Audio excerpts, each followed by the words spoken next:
Welcome back, everyone. Welcome to another beginning of the end. Oh.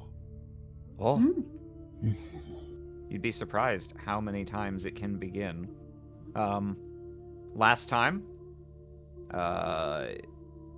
there was a cascade of consequences following Orcris's decision to rat out Kiln to the Fuzz. Glint. You mean Glint? Yes, sorry. They both have some of the same letters in their name. It is almost backwards. Yeah, that's almost the opposite of what happened.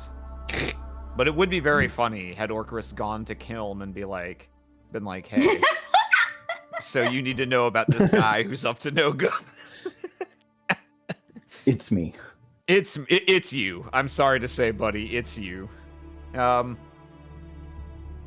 Yeah, so you guys were all having a good time at the Kishal Hidis party when the affair was sort of interrupted by a large procession of elite soldiers escorting Etria and Creotar through the crown and down through the city to where Etria was planning to clean house, to storm into the Foundation and demand that the residents produce the one who had dared to threaten her, to attack and kill her guards.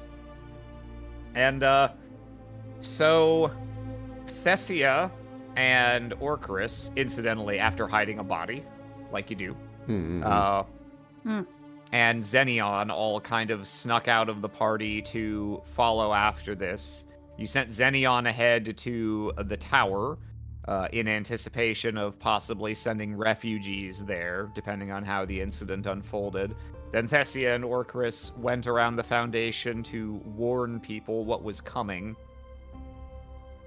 Meanwhile, Wither tagged along with the procession itself for a ways, spoke to Creotar for a bit to confirm what the purpose of it was, and then broke off to go look for sort of perhaps the last remaining puzzle piece here, a woman named Agdaki, who works at a pottery workshop and who seemingly had just learned of the upcoming events herself. You managed to convince her to bring you along, albeit with some reservation, given the unnerving knowledge that you displayed you already had about her possible involvement. And so the two of you also made your way down to the Foundation, and you chose to influence her subtly to respect Glint's wishes.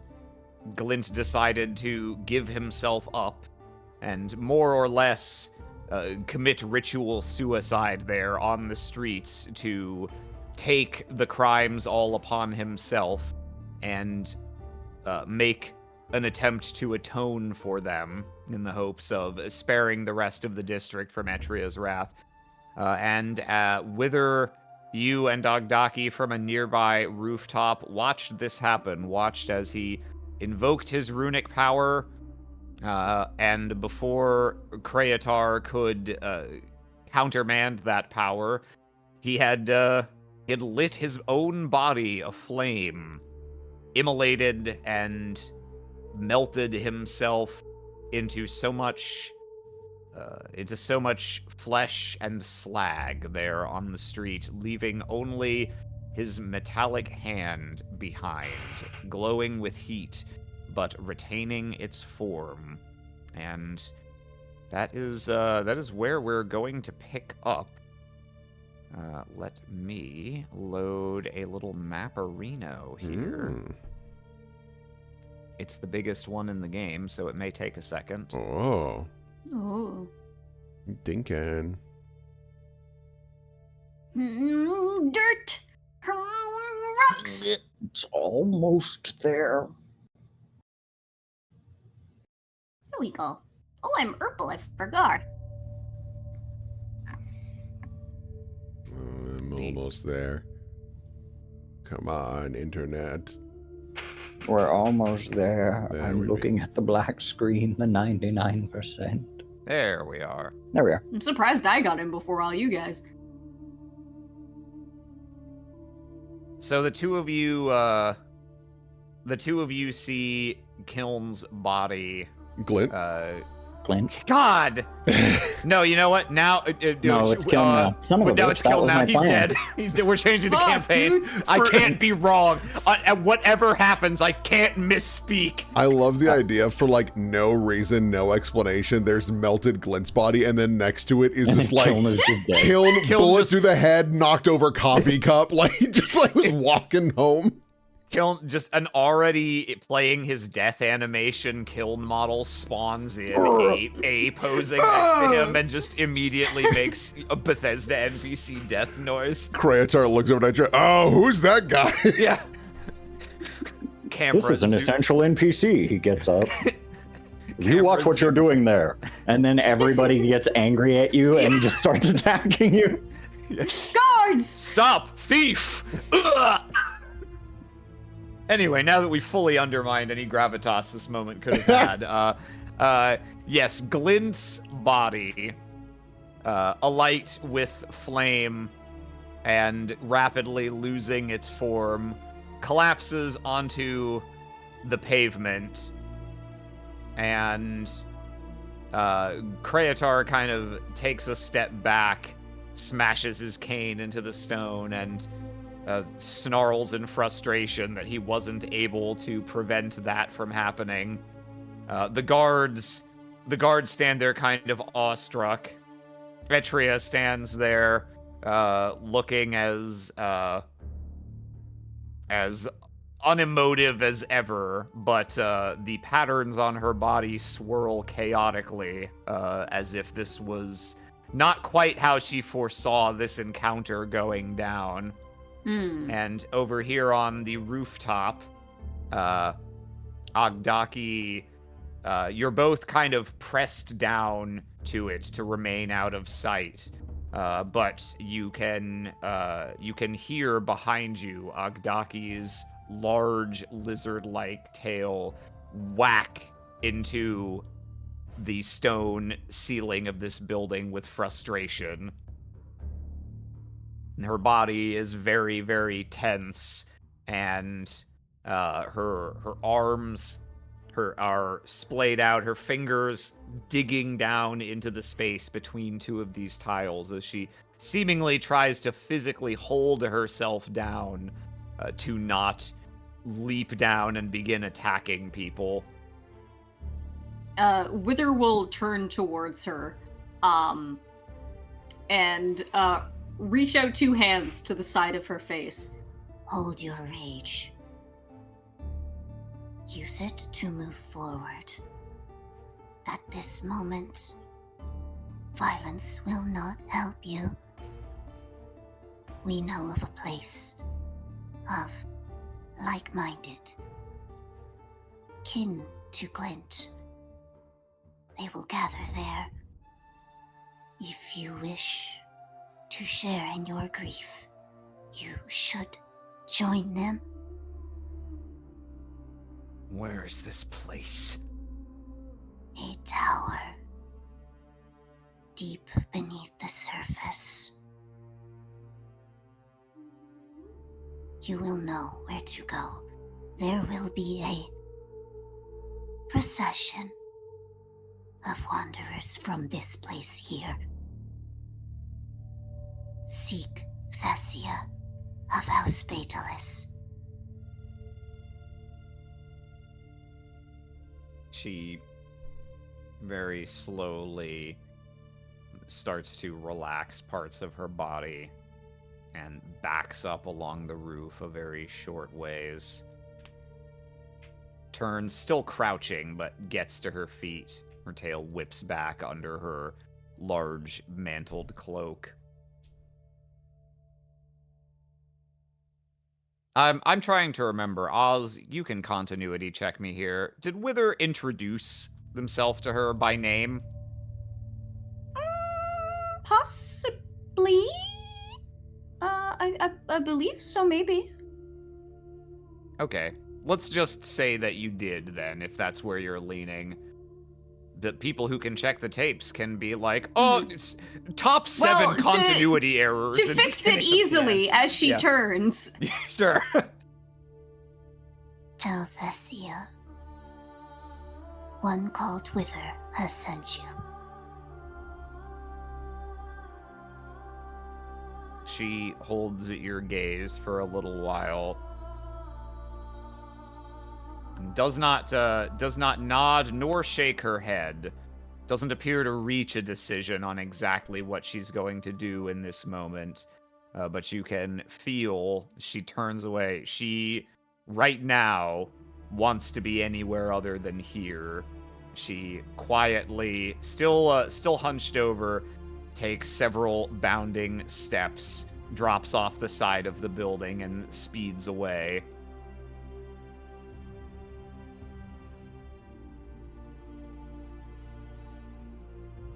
Ah. Hup. Use rock. Use rock for advantage. As you get down to street level here, you can see the onlookers slowly coming out of their initial stunned reaction and beginning to, some people turn and look away or run away as quickly as possible. Others start muttering to one another angrily, sadly, conspiratorially. This is clearly going to affect the people here quite deeply. Mm-hmm. Wither As kind you- of basks in this aura of tumult as they walk through. Guards step in front of you, raising shields and spears, and standing shoulder to shoulder to block your passage along this road.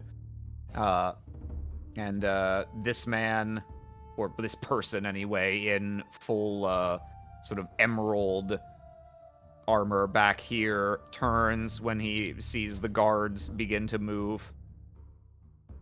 Takes a step forward, looks, sees you, pauses for just a moment, but then raises a single hand, and the guards step to the side again. He steps, the helmet turns toward you, and he gestures a single hand toward Etria, though you can see his other hand remains on his own weapon as you approach. This man turns, seeing you approach, and finally Etria turns as well. Ah. I wondered if I would see you again. What is your business here? It is involved in a strange way. The wind has brought us here, to this well of emotion, and it has borne fruit. This guard up here. Magistrate, we should consider leaving. The people are becoming restless.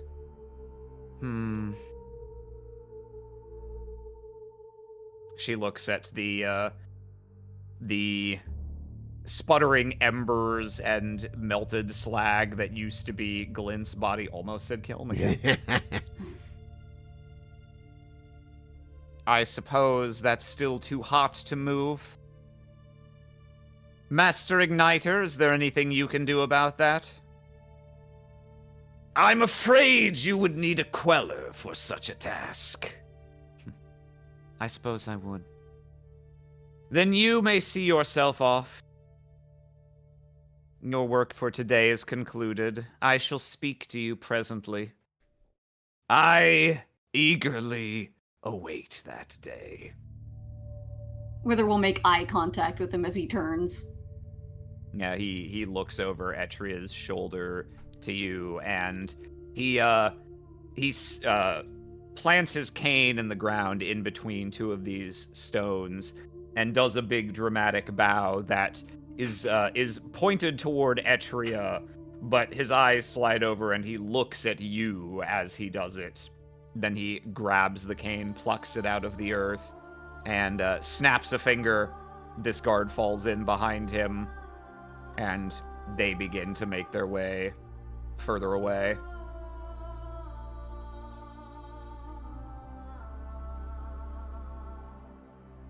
Are you satisfied with your conclusion? I can't say I am. I would have much preferred to have a person to interrogate and not a body to dispose of. If you could will call not that thing a body. dispose of it.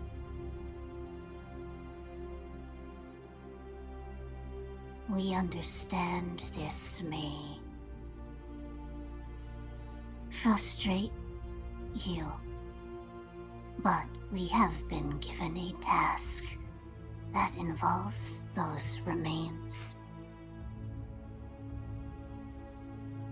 That is no concern of mine.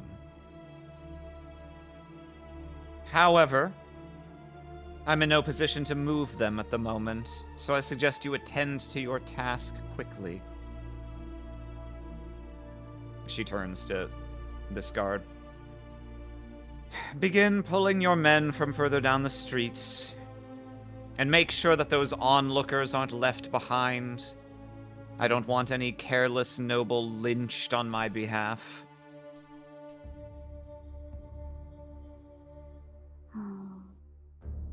She walks past you and begins quietly conferring with this guard in emerald here, and her two attendants move in behind her as well.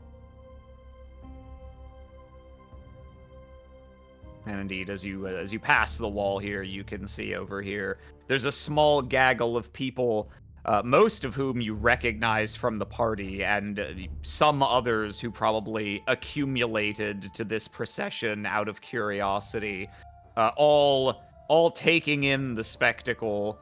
The three here, you remember, were artists at the party and are all very keenly observing. This man here has a little slate out and some chalk and is seemingly sketching the scene before him. And the guards begin kind of like patting them on the shoulder, like, all right, it's, getting time to go there, fellas. Getting time to head out now, buddy. Time to hit the old dusty trail. And the other guards begin assembling, and for the moment, staying out of your immediate business. The remains of Glint lie on the street in front of you, still cherry red with heat.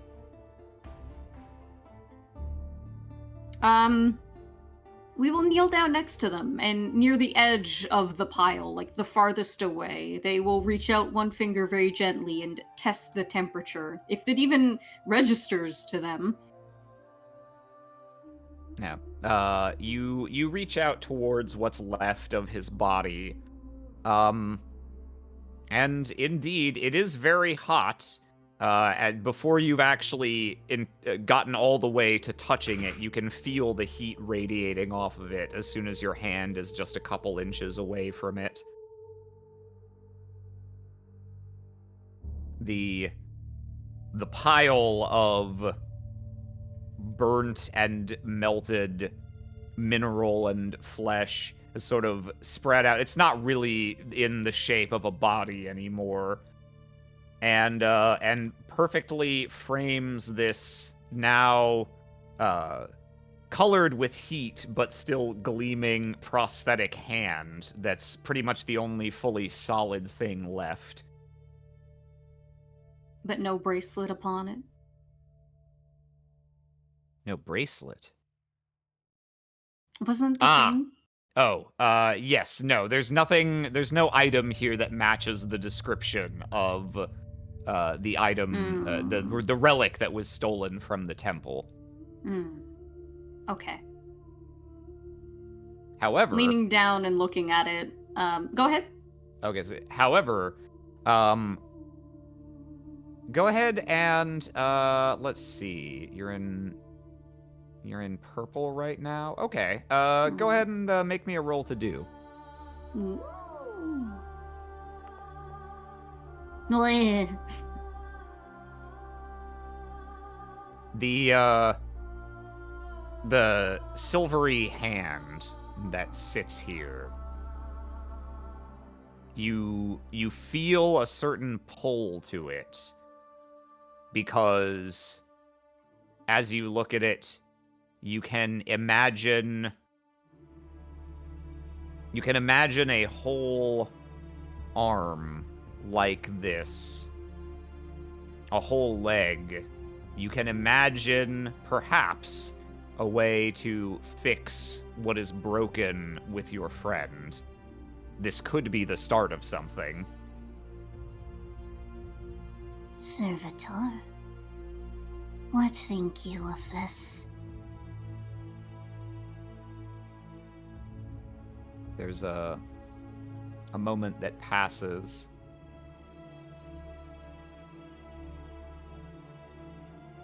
The servitor, heedless of the heat, lands and perches on the prosthetic hand like a butterfly on a flower stem.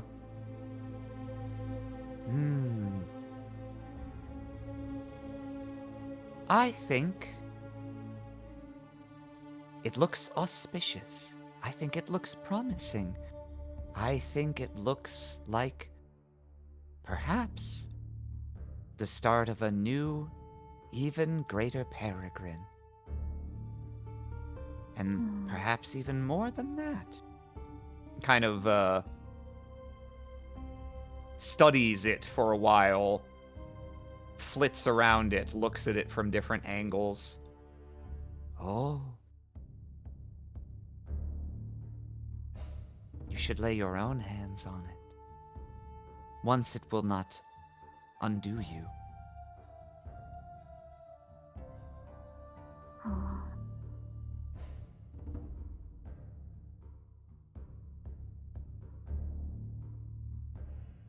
I can hear it. It says take. It says hide. It says run. It asks, where am I? Curious.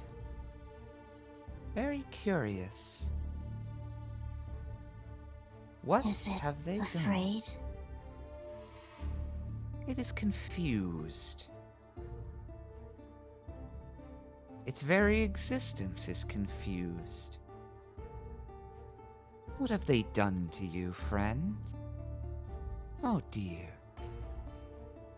What have they done to you? Wither doesn't care about being burned. They will reach out and touch it. Yep. You reach out and lay your hands on the extremely hot piece of metal here.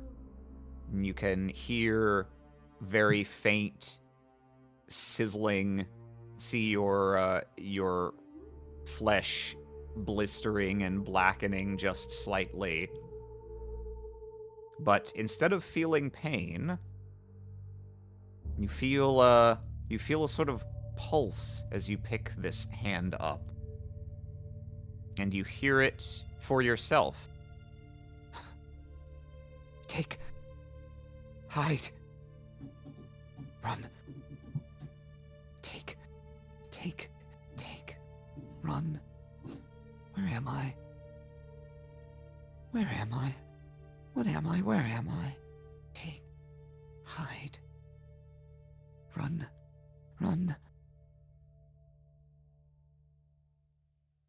It speaks to you like your grandmother, but different somehow.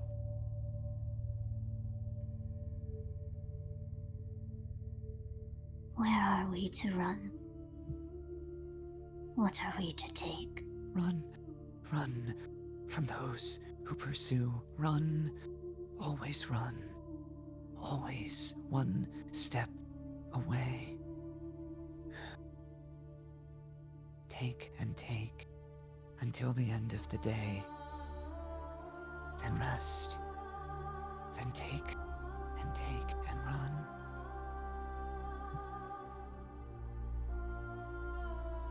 It seems to only scarcely acknowledge your question. But it does acknowledge. Hmm.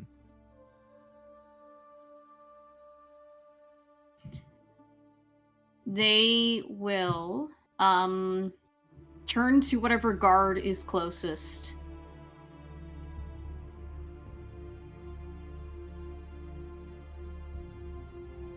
Get for us an urn to carry these parts.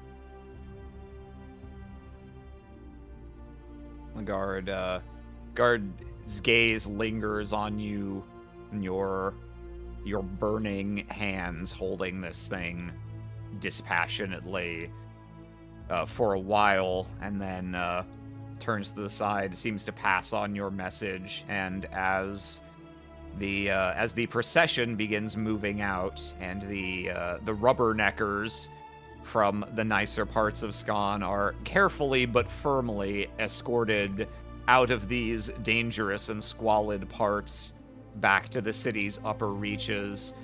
A guard passes as they're moving out and hands you a small clay urn in which you can transport that object. Would you like... Never mind. As you requested. Fall in line! And they begin to file past you.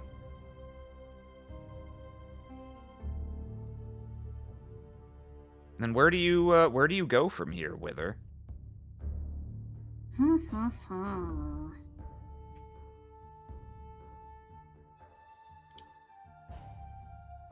We will go in a place I don't know yet. I'll think about it. Hop to somebody else. Okay. Let's hop to... Let's hop to our good buddy, local friendly man's house.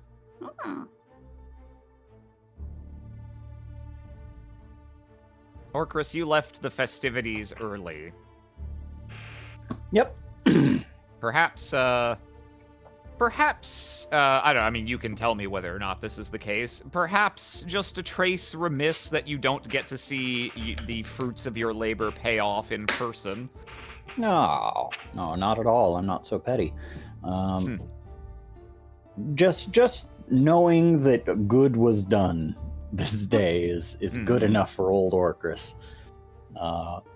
I saw no situation where, based off of the amount of force that was used or that was displayed, that there was any way Glint was getting out of this one. And so, just a short of a job well done, I will retreat home. All right. Yeah, you quietly slip away from the Foundation after warning its residents as charitably as you felt like doing. And confident Thessia's got that in hand, and yes, the jaws better of she be the one seen to do it anyway. Yeah. And the jaws of the trap are well and truly shut around your quarry. So indeed, you just once you're out of the immediate area, you've got a nice little leisurely stroll home down below ground, down to the base of the pillar. And as you return through here, let's see. Let's go with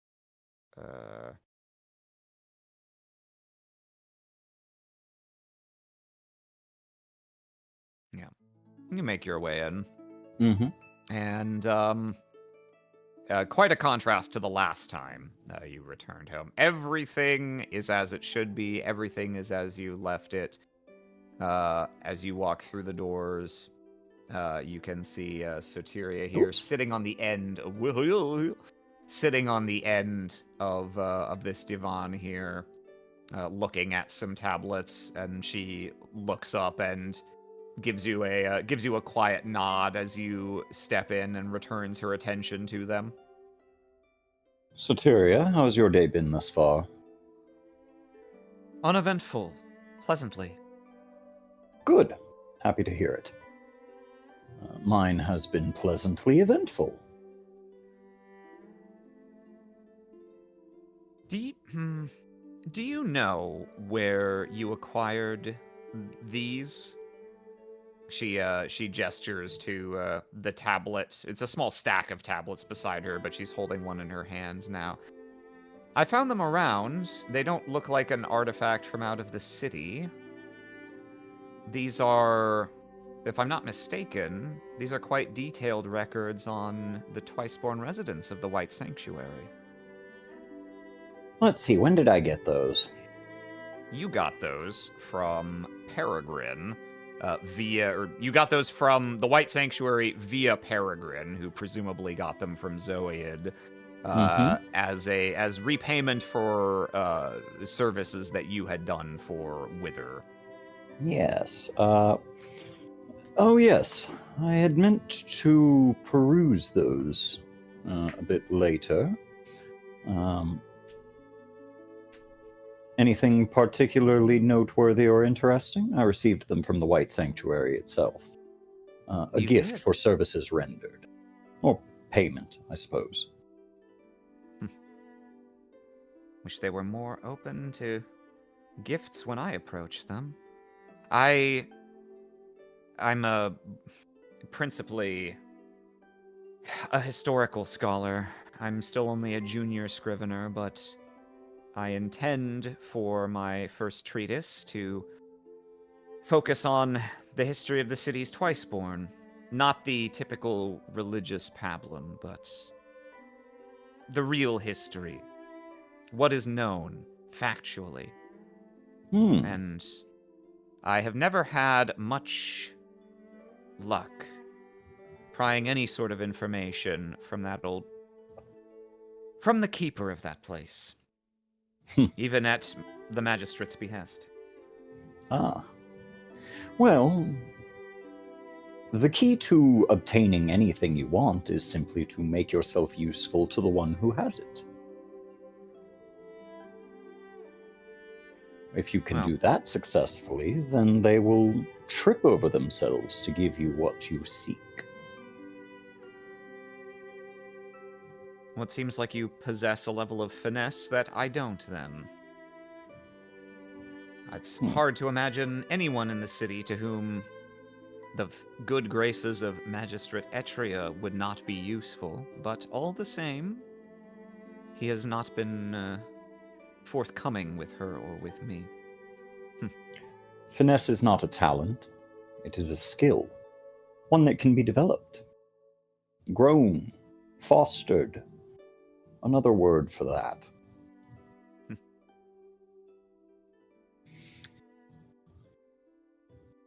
These are remarkably complete, remarkably thorough. I can only imagine they were scribed by the hand of the keeper himself.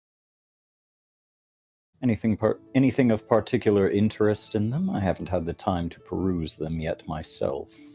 Well, I recognize a small number of the names. The magistrate considers the Twiceborn an important resource to manage and to keep aware of in the city's political structure.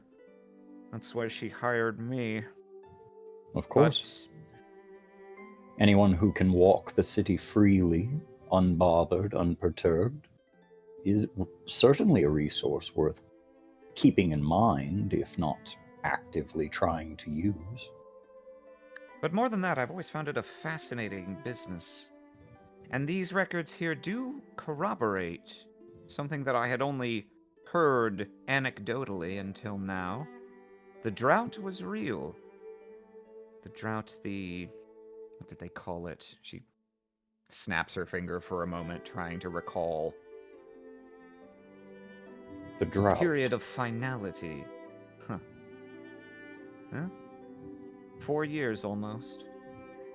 Fascinating. I'm not sure if I'm familiar with this drought. You can make a roll a Reno if you'd like to see if you already know. I believe... Now, I'm pretty sure I have something that... Maybe not. I thought I had something that could help me specifically with that sort of thing. Well, if you have your kiln gift equipped, for every resource invested in him, you gain a +1 bonus to hit anytime you roll to do with the intent of gathering information or seeing how much you already know. Something, yes. As long as the subject is something he could plausibly have knowledge of himself, which I would say this is. Sure. So you can roll with a nice old +3 there for your 3 resources. Add 3 to this. Okay. 19. 19. Or yes, 20, I guess. you've heard the term the drought. It's to your understanding, it's a period of time during which ask Jeeves, askkiln.com. It's a period of time during which there were simply no new Twiceborn being born, or at least finding their way to the surface, and it lasted long enough that religious authorities started to get concerned that something fundamental had changed, and maybe there would never be Twiceborn again, and there started to be talk of, like, do we need to organize an expedition? Do we need to make an offering to the Great Well? But before they had decided on a course of action, Twiceborn resumed appearing, and so it was never really investigated further beyond as an academic point of interest, a little trivium. How long ago was this? This was, let me check my timeline. I don't want to give something that's at least don't want to give something that's crazy wrong. Well, yeah, there's no real reason to be coy about this particular significance, because I'm sure it would come up eventually anyway. Oz, remind me, how long has Wither been? Yeah, that was my next question. I was like, who was the first one to wake up afterwards? We've said it's, I want to say between like 3 and 4 years. Yeah. Yeah, somewhere around there. According to the records, there is a gap, and then the first name that you see following this gap of about 4 years is indeed Wither.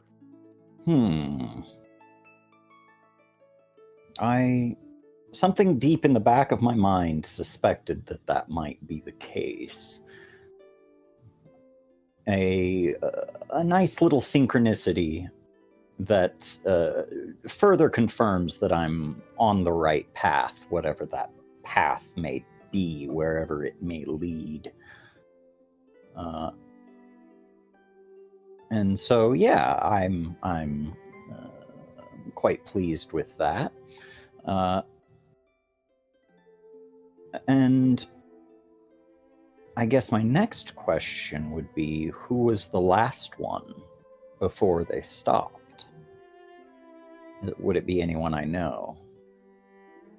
The last Twiceborn prior to the drought. Again, let me check my notes real quick, make sure I have dotted my I's and crossed my T's. The last one before the drought.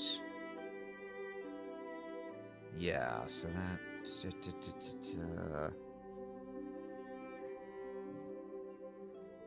Yes, the last one before the drought was a male Twiceborn named Sanctimony.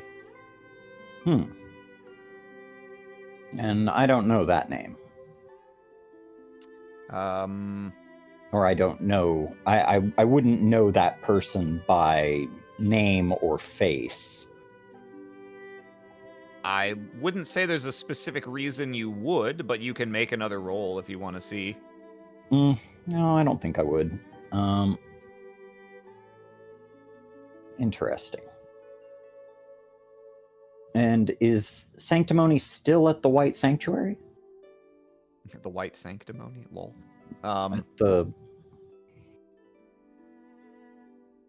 Is he still down the bayou? No. It seems that Sanctimony, according to these records, completed his mission about 2 years ago and was subsequently underwent the traditional twice-born end of second life, which is to burn to ash, having now done their duty both as a mortal and as a servant of God. Interesting. Well, and I don't suppose these records would have any indication of what their duties entail. It seems that Twiceborn rarely understand themselves what their duties entail, outside of just having the instinct to do it. And so I wonder if it would be possible if those goals would even be written down anywhere. There are only occasional notes on this particular set of records, seemingly just when the author, presumably Zoiad, had something to kind of put as an addendum by a particular one. Mostly, though, they refer to... this appears to be like a top-level summary, and they typically refer to other tablets that don't appear to be included among these. Right. No, that makes sense. The one thing that does stand out to you among this list, which is mostly just very short descriptions, saved a life, or refer to such and such, the one that does stand out to you is that from a good number of years ago, there is an entry for a Twiceborn named Genesis, who has a note that was written there that then appears to have been, like, deliberately scuffed off of the tablet. Well, that's interesting.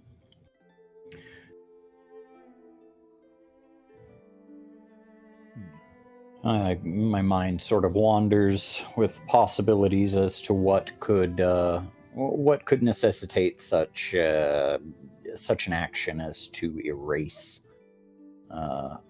something once transcribed on precious stone. And perhaps I'll ask around later. In the meantime, I think I will mostly retire for the evening. Eat, have dinner, make some tea, make sure plants are watered, make sure Dad's fed, randomly stab Nemeru somewhere, and then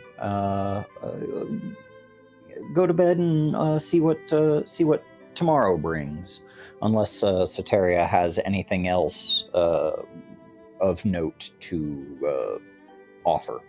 Well, as you're examining some of the records yourself, she sets the rest of the stack to the side and kind of scoots down just slightly, looks at you intently. You had an eventful day? I don't suppose any of the events concern me? Possibly. And I'm not completely sure on that yet. But tomorrow, one of the things I have planned will certainly involve you. What's that? I plan to speak to your kidnapper. I see. Well, I was about to ask whether you were making any progress on possibly clearing my name. Bear in mind, this is based solely off of guesswork. I followed him to the building which I located you in, and so I assume that if he is not your kidnapper, he was at the very least responsible for seeing to your well-being.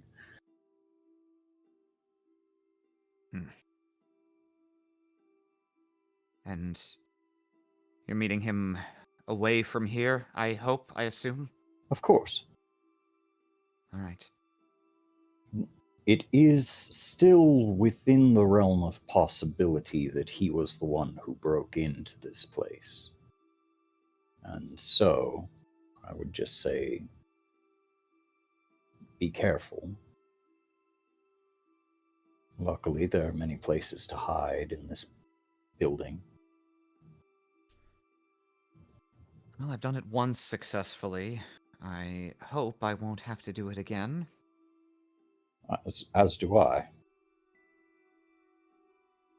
As if in response, there's suddenly a loud thump, thump, thump at your front door here. Hide. She quickly looks around, runs through here, and ducks around the corner. I wonder if that's Coming. You can hear... Orchrus! Orchrus, please, if you're there! I open the door. Charides almost falls through the door. Just barely keeps his feet. Orchrus! Orchrus! My friend! Charides, please. Come in. He places his hands on your shoulders. You have to help me. You must help me, please. Well, I'm as sudden as your visit and as desperate as you sound. I'm afraid you leave me no choice. What can I do for you? Thank you. You're a good man, Orchrus. The most terrible events have just transpired. An entire retinue of soldiers marched into the Foundation, right up to the doors of my temple. To my people. Branding half of them as criminals. And one of my flock. He was made to come forth.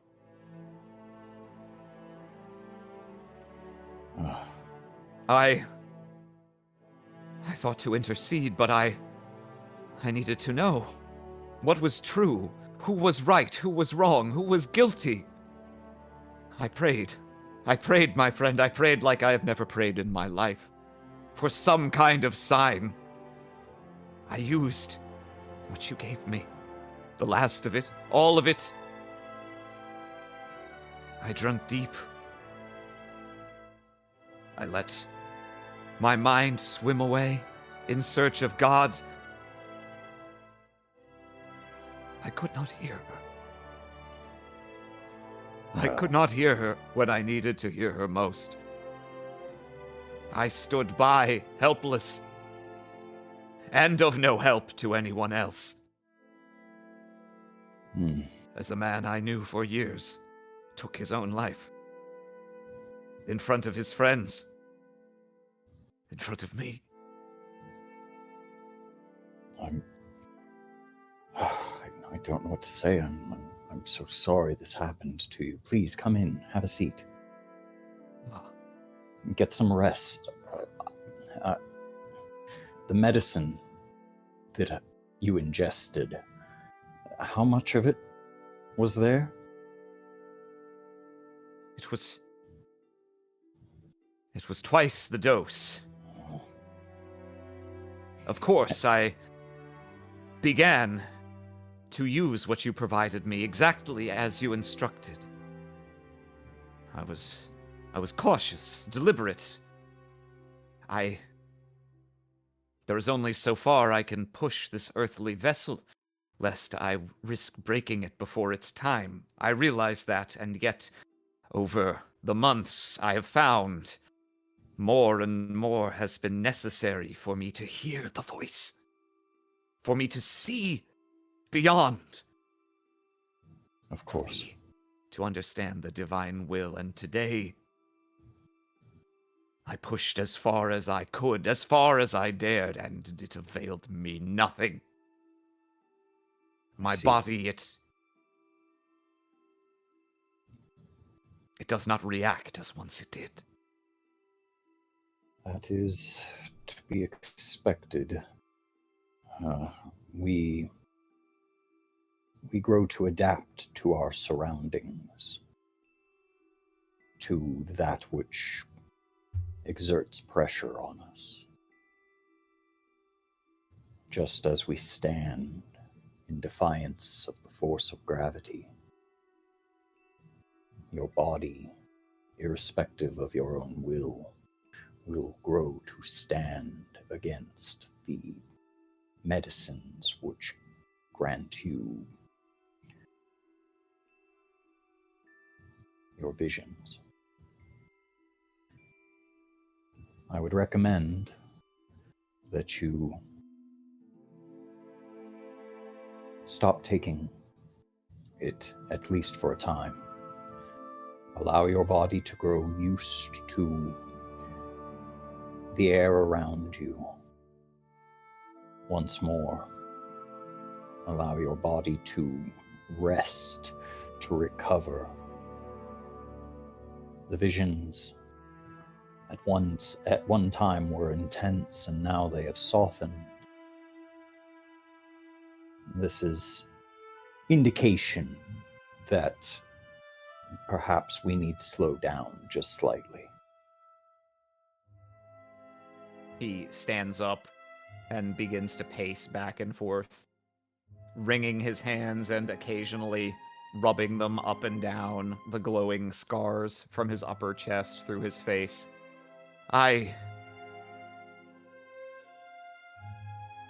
You know that I have all the respect in the world for your advice in such ministrations, but I don't see how I can slow down at a time like this.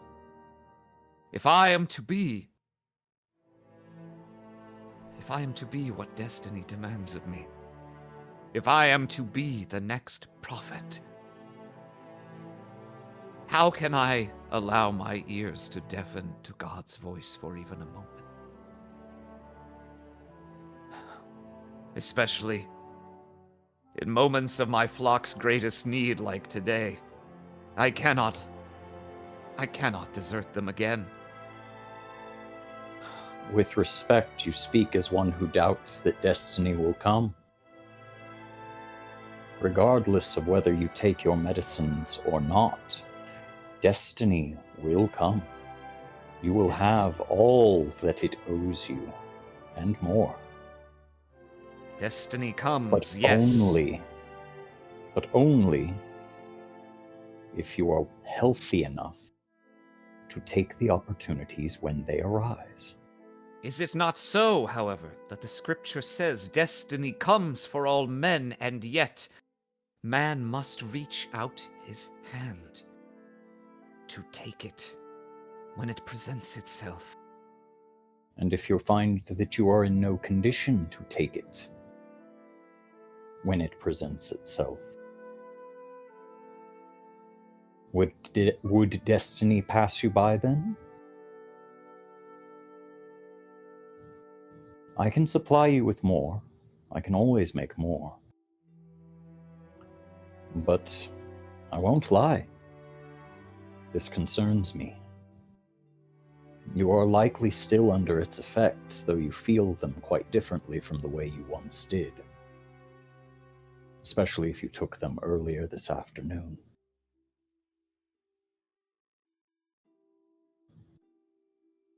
You are a good man, Orcus. You are a good friend. to worry after me so. I also wish to see you fulfill your destiny. And so it does concern me.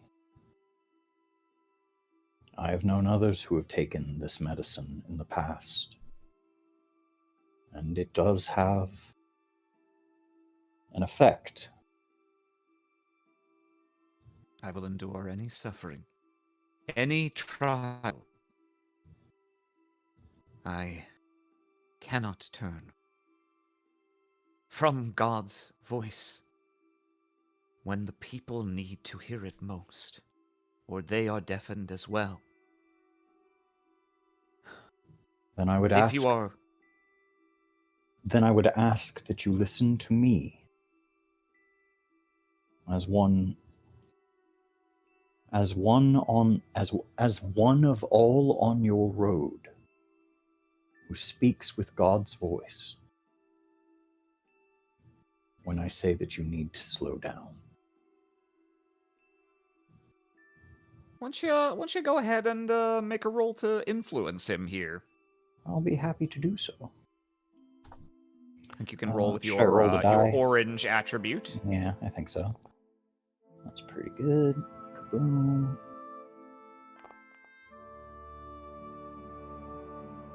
And let me check what you've got in the old Charities tank here. You've got 2 gold, so that's worth +2. Splendid. 18 total. 18. And let me roll a Reno, dice a Reno.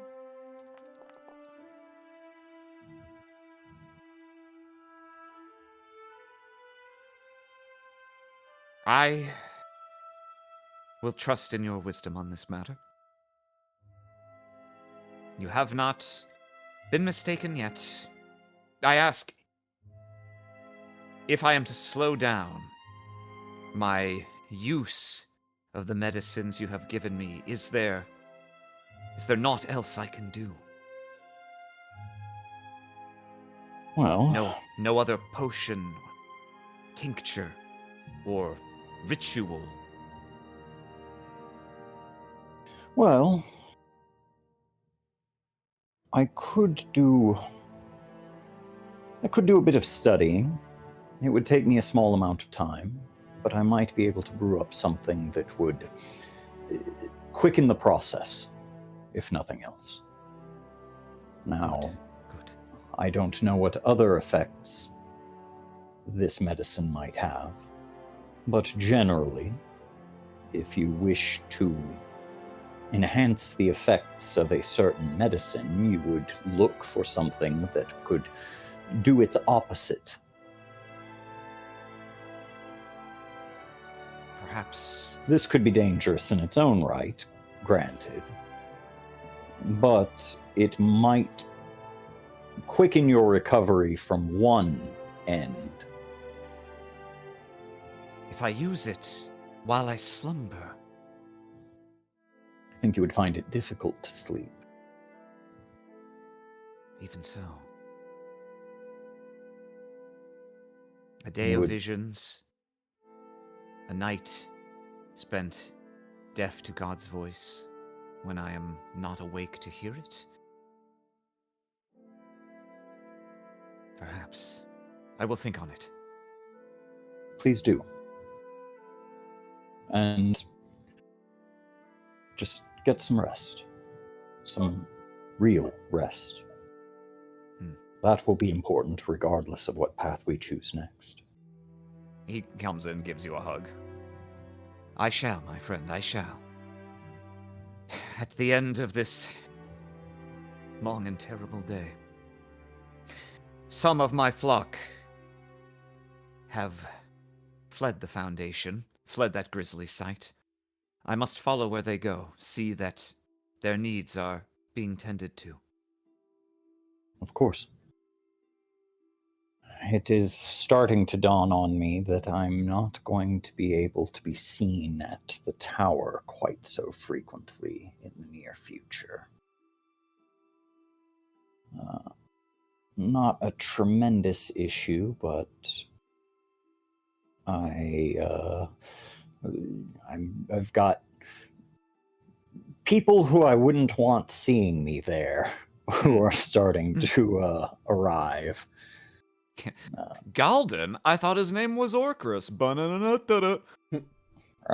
No, you're talking about my twin brother. Yeah. Ha-cha-cha. Ha-cha-cha-cha-cha.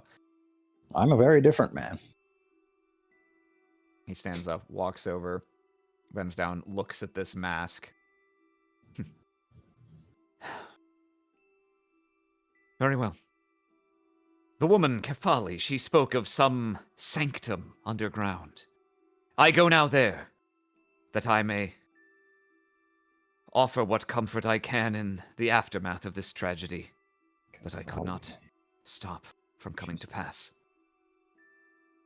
Kefali, she was the one with the javelin. Yep. Correct. Damn. Fare you well, my friend. And you. And you as well. That... The request I had to get some rest. Not really a request. You will find all that you will seek in due time, I have no doubt. Destiny has great things in store for you. But without rest, your mind will not be sharp enough to interpret the physical signs around you. I understand, my friend. Trust me. I shall rest as you've asked. But if I am to rest anywhere, I ought at least to rest in the presence of those whom I failed today, that they may at least rest in comfort with me. Very well. He breaks into his characteristic smile for the first time since he's been in here.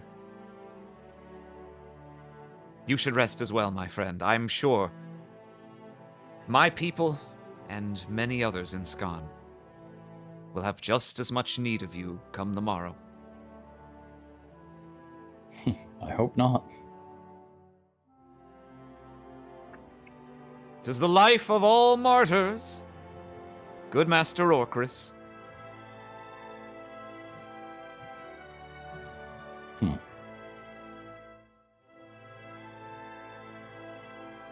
Well, fun.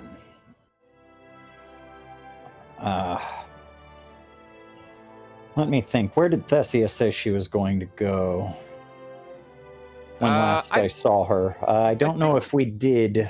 I don't know if we did say goodbye. I think we just kind of split ways. Off when you got to the Foundation. I think it's reasonable, based on the prior conversation you've had, for you to assume that she was probably going to go back to the tower as well, given that she had explicitly told Xenion to get it ready because people might be coming there. As long as one of us is there, I'm like, okay, that's fine. Well, time for dinner.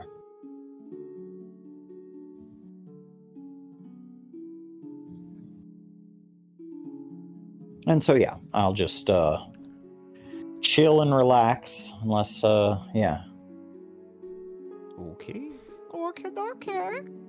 In that case, real quick, checking in. Oz, do you know where Wither's going?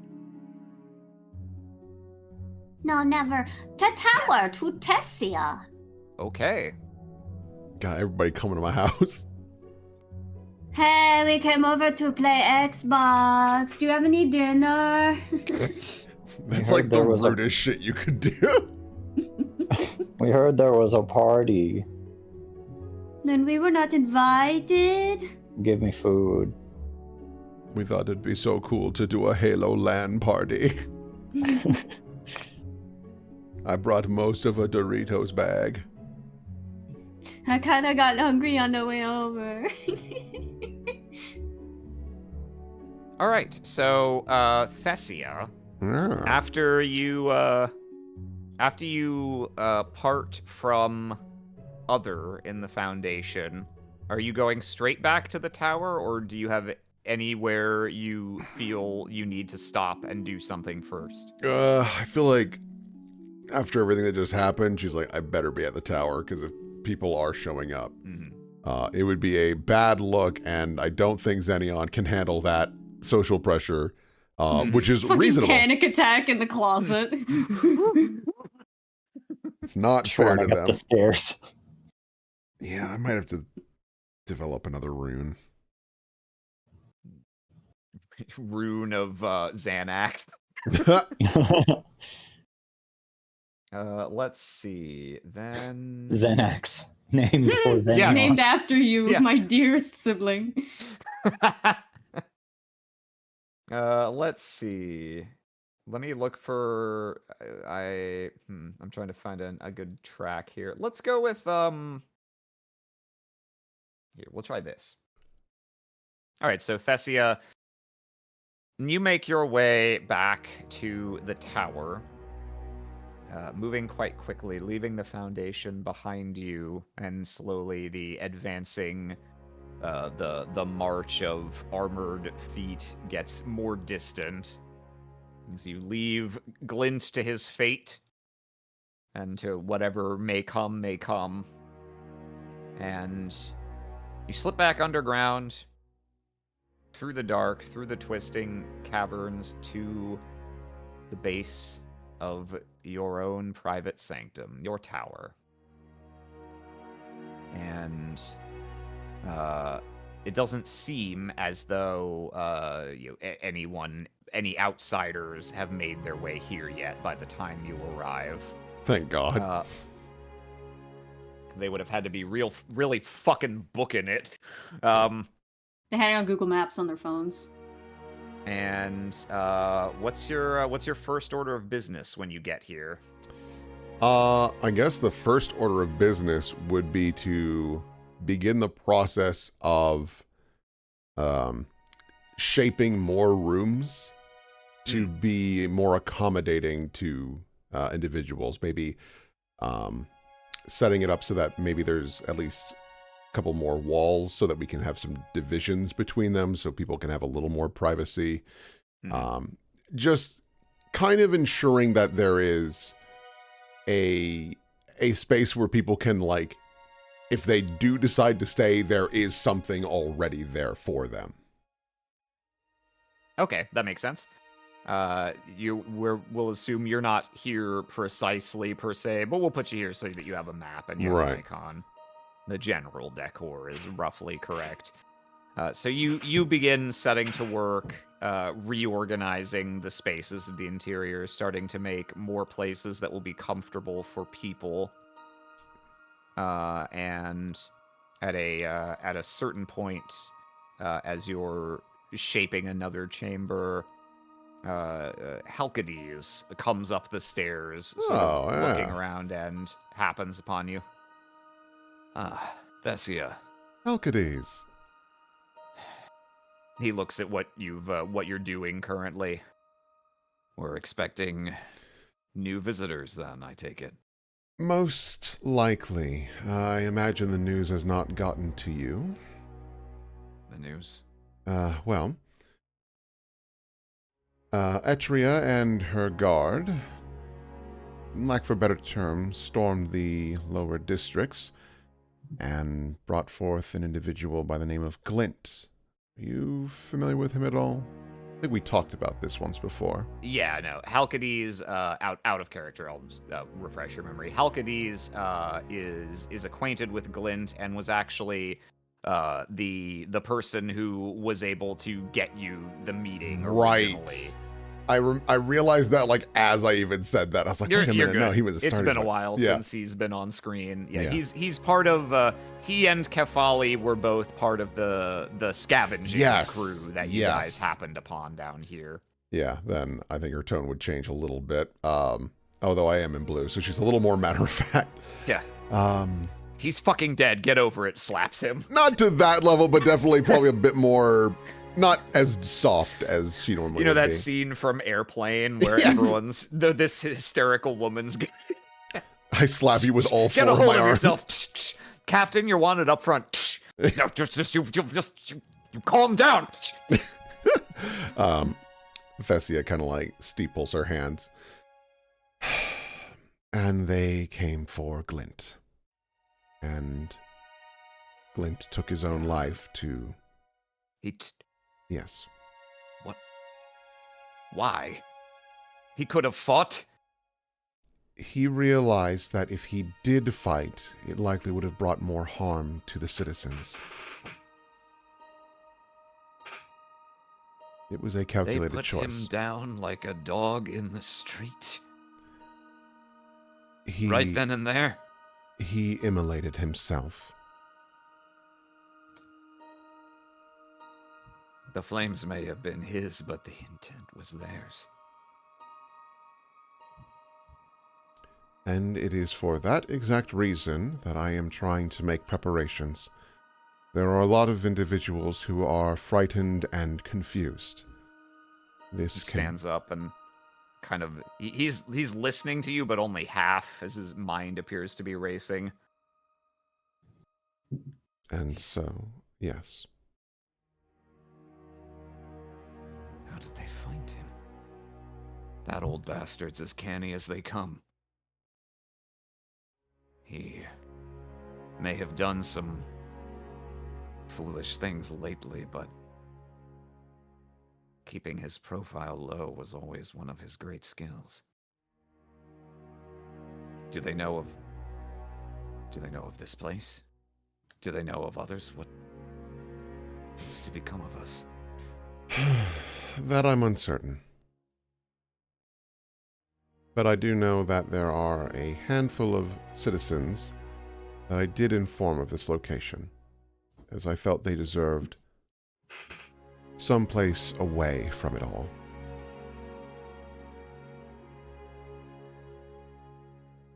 He sits back down. All of the strength seemingly having left his body. His arms just kind of flop at his side. Who else? Has anyone else been taken?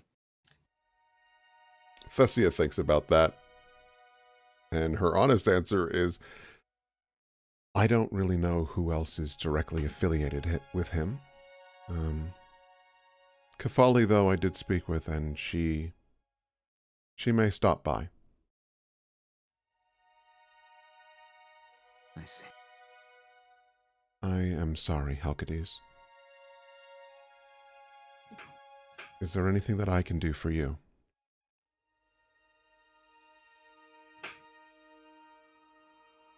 I don't honestly know.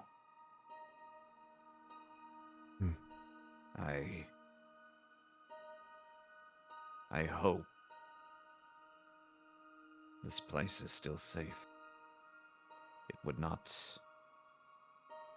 wish to have our presence be a danger to you. It's a risk I'm willing to take.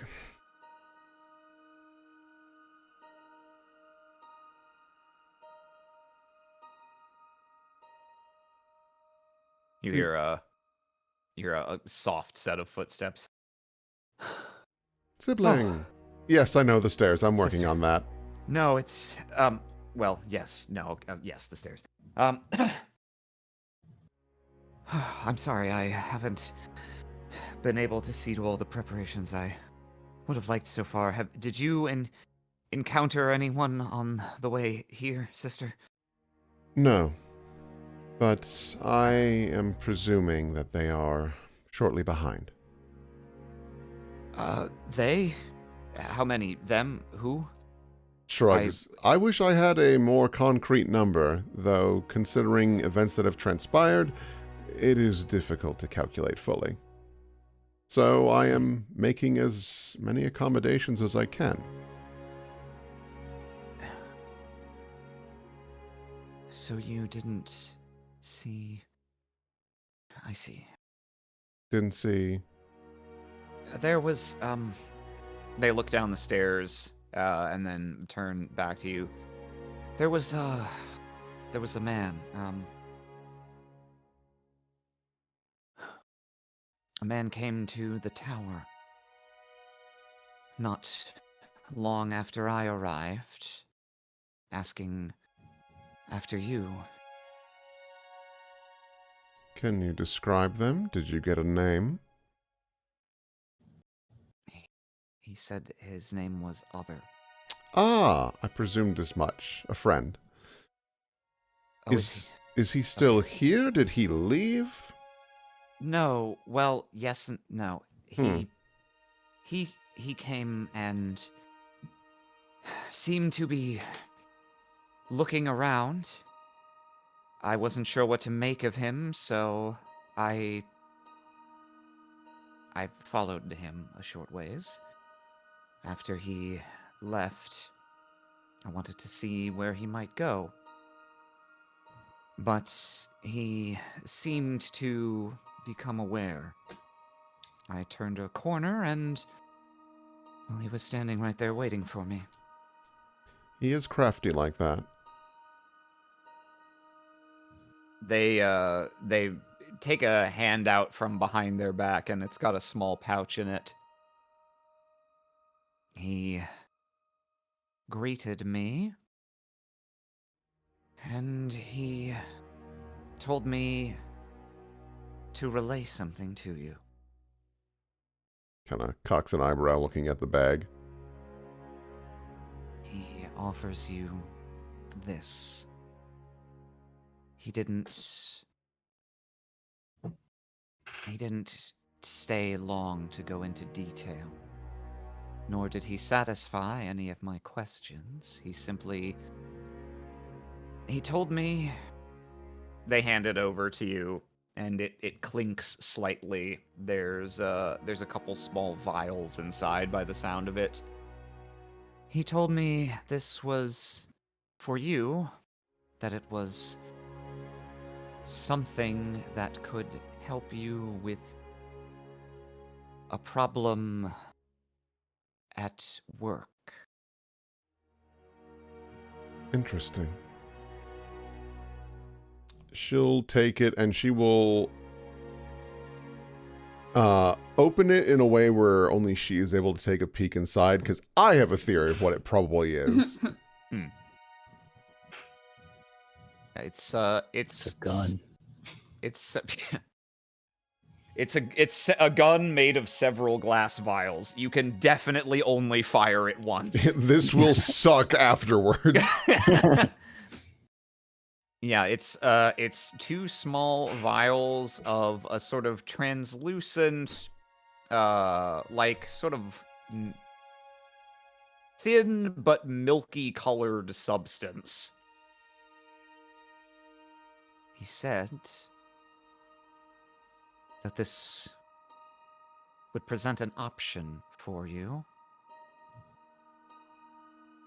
should you choose to use it. That it might be able to deal with a troublesome obstacle. Oddly cryptic, but I think I know what he's talking about. Well, thank you, sibling. This is most useful. She tightens the little sack again, and she will kind of tuck it away. If I may, Always. you seem to already know this man. What is your appraisal of him? Kind of crosses her arms and puts two on her hips and thinks. I think he means well. Honestly, I continue to plan keeping an eye on him, mostly out of curiosity rather than strictly distrust. He has been helpful, he's been kind, but I am curious what the ulterior motive is. And when you describe him thus, Xenion seems faintly relieved and smiles. Huh. Well, that's good then. Of this much I do know. In the immediate, he seems to have no ill will, and in fact, only reverence for our family.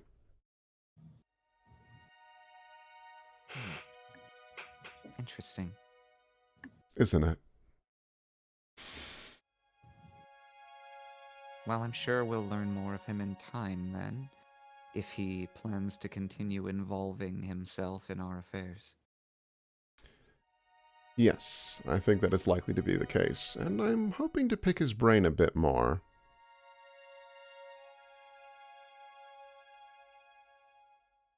Well, as long as he's not a threat, I will resume my original task. I'll see about making sure these new rooms are as well as furnished as we can manage with what's at hand. I am able to make a lot of furniture. The problem is that it's a little heavy and it's not exactly soft. Yes. Perhaps we should bring some things from home or from elsewhere. Most likely. One thing Thessia's going to try, I can't imagine this is much better, but I'm wondering if I were to like make a chair and then where the cushion would be, hollow the stone a bit, but then turn what was there into like a powdery sand. Like that would definitely be soft or at least kind of malleable, but then every time you'd stand up, you'd have like just dust on your ass. Yeah, like so. I don't know if that's really the solution either. I gotta figure out something, and I can't make it mud because like that's just disgusting. Just stop at the at home. You could get a little cloth bag and put the sand in it. You know, actually, that's not a terrible idea. You just get a beanbag chair. Holy shit, my council is just everyone in beanbag chairs. Yeah, you God. just invent a beanbag chair, and we'll all be just before long we'll all just be sitting on the floor without really realizing it because they just get so fucking like God smooshed away. Yeah. Man, these were nice for about 20 minutes. Yeah, my ass hurts. I think Thessia does lean in to Xenion. It's like, while other is not dangerous, I do think it would be wise to be wary.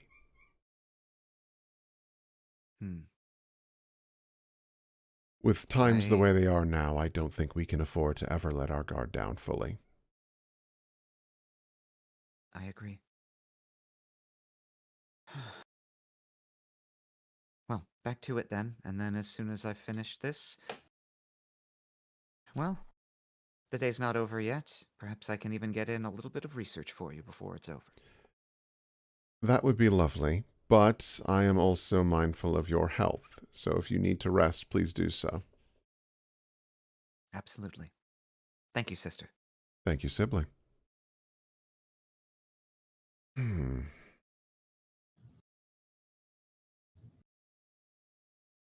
think Thessia looks over to Halkides and kind of like steps up. Did Glint ever share with you his knowledge of the rune? What? Oh. I'm sorry. The rune of incandescence. She nods. Well, I, like most Scani, as a child, I tried scribing all of them. They're the only characters I know how to read or write. That and, well, now my name. I am not blessed with that gift.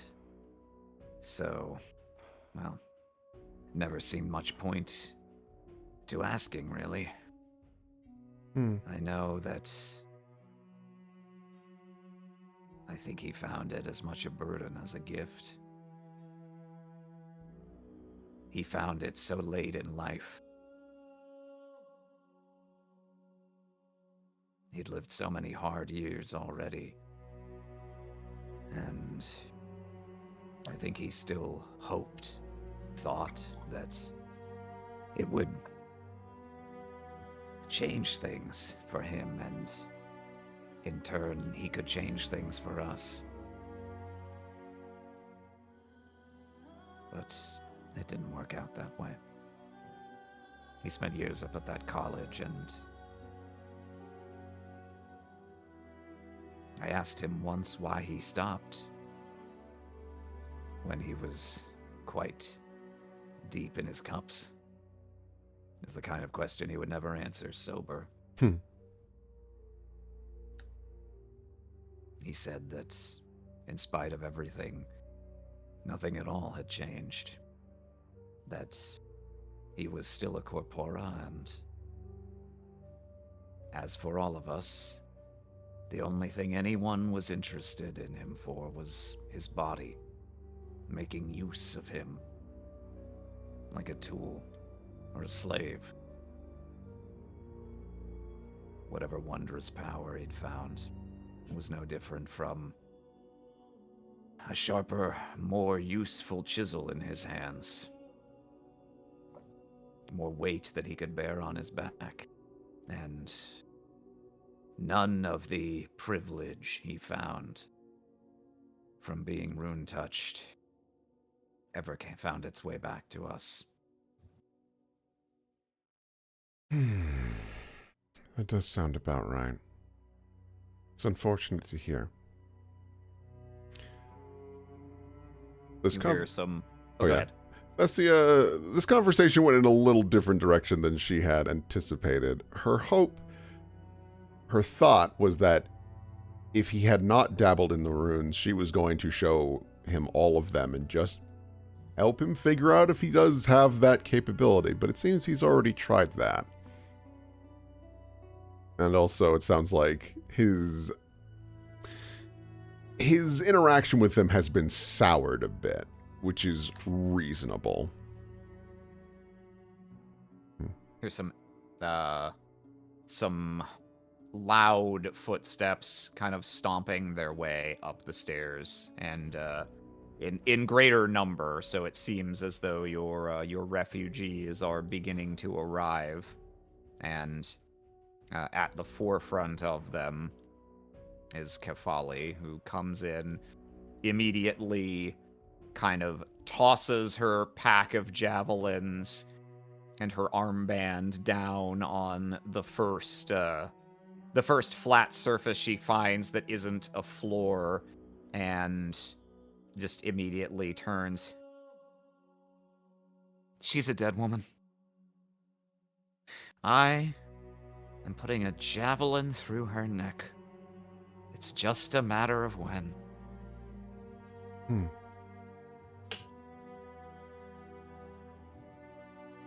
I think you may be onto something, but it's not something that can be rushed. You have space for a dozen or so, I hope? Thessia waves her I mean, hand. you walked your ass up here. You could see better than anyone. Thessia, flicks one of her wrists, and you see more stones start to meld. I'm in the process of ensuring the accommodations are ready. I apologize in advance. While I am able to provide structure, comfort will be a bit more challenging and something I look into. It's fine. When of us ever had that privilege? I don't think it should be a privilege. I think it should be a simple guarantee to every person. And something I aim to remedy. Your generally pleasant, upbeat demeanor seems to be sliding off her back like water. She's not mad at you, but she's That's also... a situation. Yeah. Did you see it happen? Thessia turns. No. But I did hear. I am sorry for your loss.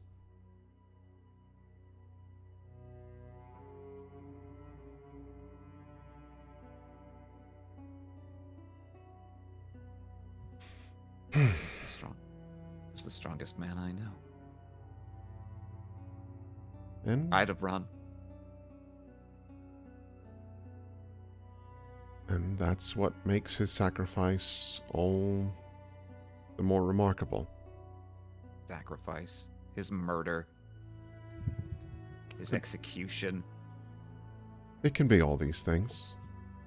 But because of what he did, it prevented more people from being harmed.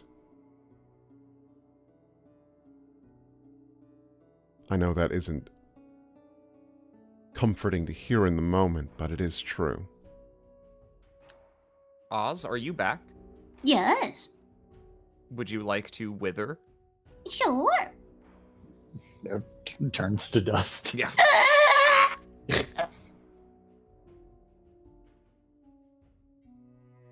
Now round. I assume Agdaki probably hasn't shown up then because I sent her ahead of me.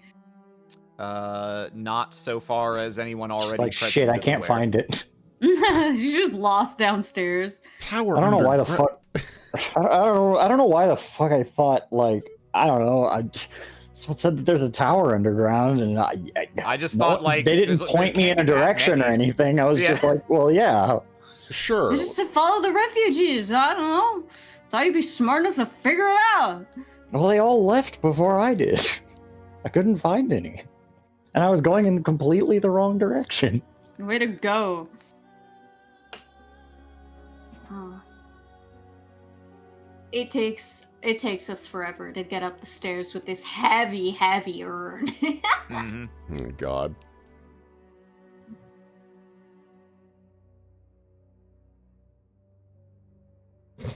So slowly. Inching along. Yeah, we passed you up downstairs a while ago. Mm-hmm. Wither. A lot of the people, some of whom, one or two of the scavengers from before are also present among the group that's slowly filtering in, and Wither, you get a lot of, like, frightened looks since they remember their last encounter with you and your big ol' snake. They don't pay attention to them. They're looking down inside the urn. Wither, welcome. What do you have there? A knife. No! Remains. Do you need assistance with that? We do not know. We would like to keep it, but it is heavy. That's Does it it. still feel hot? No, I'm sure it's warm still, but it has cooled down to a touchable temperature by now. Okay, they'll do something awful, reach in, just grab the hand, and let the whole urn just fall and smash on the ground with the sand and the slag. Am I able to catch that? Am I fast enough? Go ahead. Yeah, roll to do. Only you can alter fate. No. Jesus H, that's Hang on. No. No, yeah. You're so not, it's such a not a thing any human would do that you are so fucking dumbfounded it doesn't clock with you fast enough. Wither just removes the top, places a hand in, pulls out a metal object, and then just lets their other hand drift to the side, and the clay pot just on the ground. Wither? Some people in the room like, ah! Yeah. Wither? Yes? In the future, when you are done with something, please set it down instead of this. This has created quite the Very mess. well. And this is also... Am I able to piece together that this is Glint's remains with Kefali right here? Well, No, that's what are you talking about? That's dust for the beanbag chairs. Wither, did you gather any of his other remains, or did you just no. take the prosthetic? Yeah, so it Just is. took the prosthetic. I think you were the furthest away when you guys encountered him and his hand was exposed, but even so, I think from the context clues, it probably only takes a second or two for you to realize exactly what Wither is holding in their hands, which is a silvery, brilliantly filigreed metal hand with a sort of that sort of comes to a bracket at its end. Yeah, God this is damn, this. I'd love to get my hands on that and keep it as a trophy in my house. Wouldn't that be cool? Wouldn't that be a nice and cool and useful thing to do? Yeah. Thessia has kind of a steely gaze as she looks down at the hand and then gets her smile. Wither, if you might accompany me for just a moment. I'd appreciate it. Somewhere with a bit more privacy. People are mourning. Very well. Ooh, privacy. Look at you. You can't get more privacy than the privy. I don't know why I said it that way. No clue. Maybe because I'm in smart mode. When I'm in blue, I'm British, but only a little. But if I'm in red mode, it's privacy. Oh, privacy, innit? Thessia will guide you around the bend and maybe even take you like a floor or two down and turn over. There. Dude, Kafali will be fucking fuming. I cannot afford. You'll lose that arm if she sees. Please don't lose it. Thessia kind of turns. I presume that is Glint's limb? Yes and no. It was what It's was mine on now. him. But we do not believe it was ever his. I Interesting. love because of the way your icons are facing. It looks like you're having one of those clandestine meetings where you sit on opposite benches looking away from each other. Thessia kind of turns. Yeah. Ooh, you're looking spooky now. Oh, Thessia kind of turns. I understand you probably didn't realize, but a lot of the individuals upstairs are currently grieving the man who burned himself, and now the only memorabilia of him. Now I realize that technically is not his, based on your concerns, but that doesn't matter to them. So, I advise this be our little... One hand comes up with one finger over her lips. Secret, yes? ah. Very well. I merely wish to Then- protect you and your interest.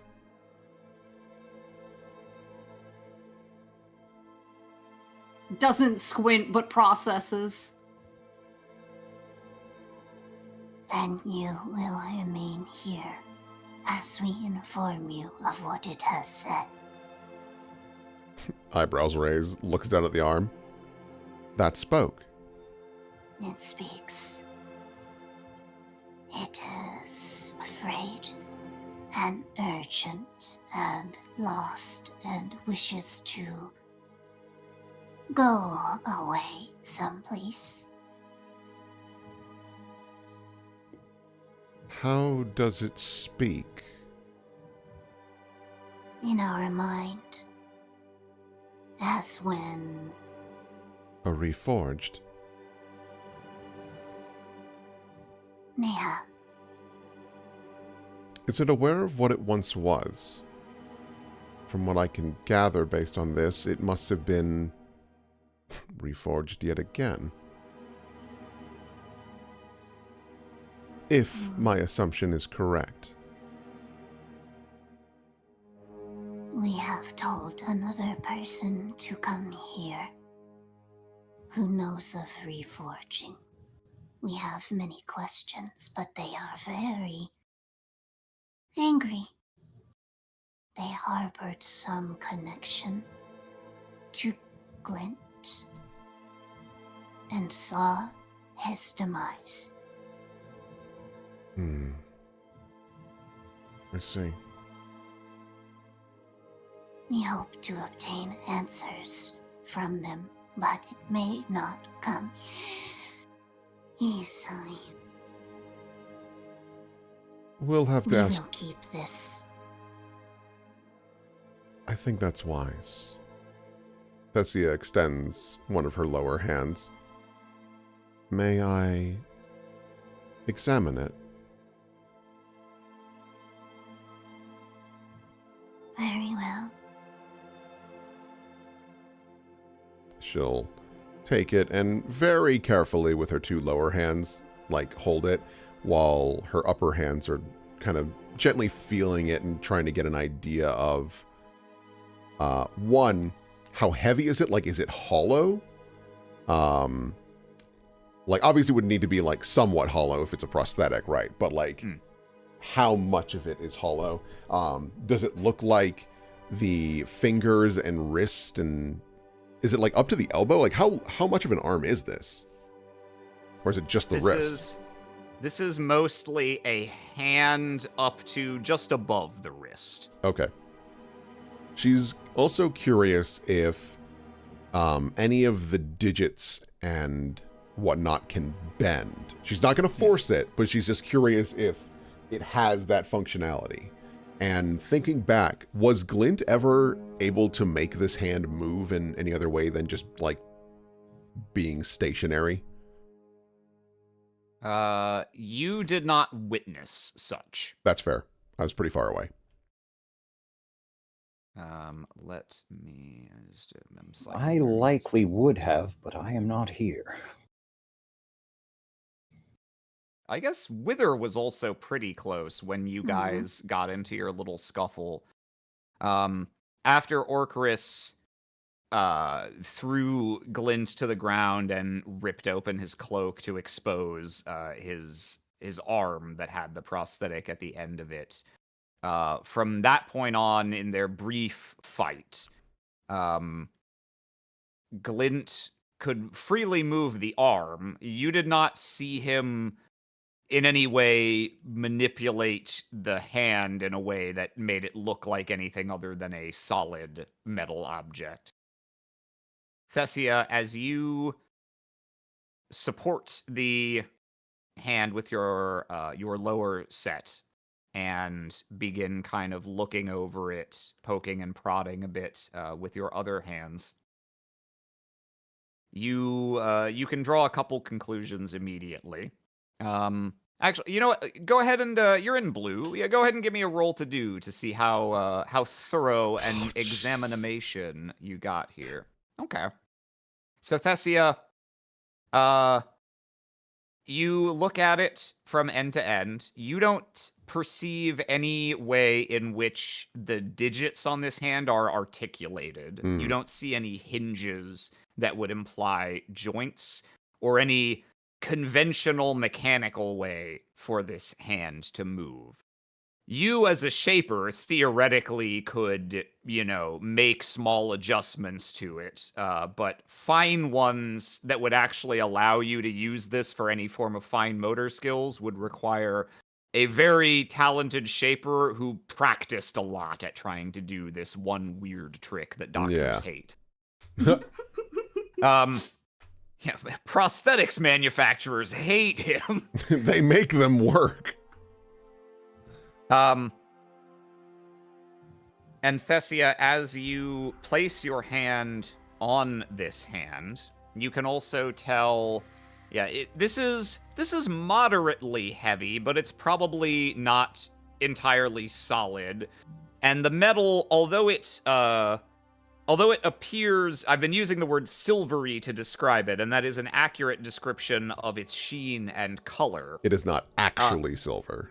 Yes. Based on what Wither just told you, you're confident this couldn't be silver, the metal, at least not primarily in its makeup, or it would surely have melted at the amount of heat that melted the rest of his body, the ore components of it. So this must be some metal with a similar appearance, but a substantially higher melting point. That's what I'll give you on your inspection, but furthermore, as you you kind of place your hands on it and examine it more closely, you you hear a little. Where am I? Where am I? Ooh. Where Yeah. am I? I think yeah. Thessia extends the wrist out to Wither. Is like, I would appreciate if you made contact with this as well and aid me in conversing. You have a better understanding than I. Very well. They'll reach out and basically place their palm on its palm. Yep. Greetings. You kind of place your hands on either side of the prosthetic. I don't want it anymore. Greetings. Are you able to hear us? Take and hide. Take and run. Always run. Run as fast as you can. It Run repeats these and run ideas and run.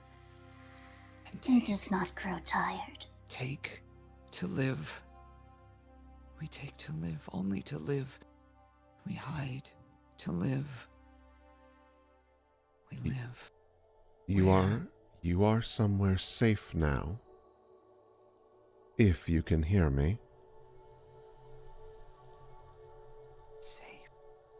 Safe. No. Never safe. Never safe. Then you are somewhere safer for now. And we may be able to continue our movements, but I have many queries for you, and I am hoping you are willing to answer so that we can ensure your safety, your ability to run, and procure a better hiding spot. Run. Run, yes, run. But take first. And what would you take? Only what only what we need. No more. Not greedy. What do you need?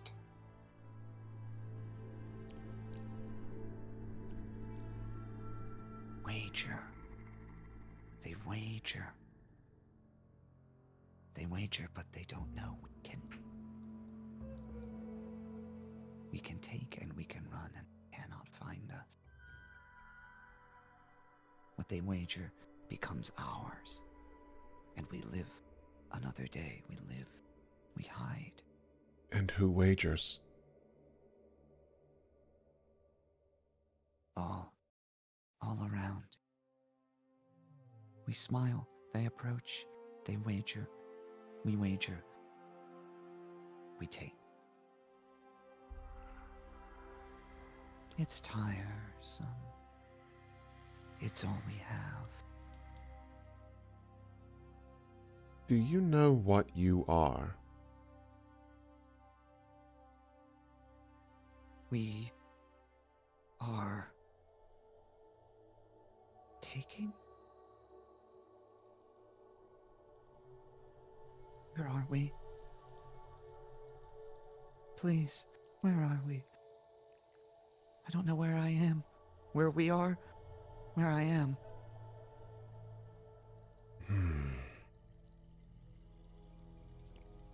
You can see, like, weird thing for Thessia, you see her tapping her foot.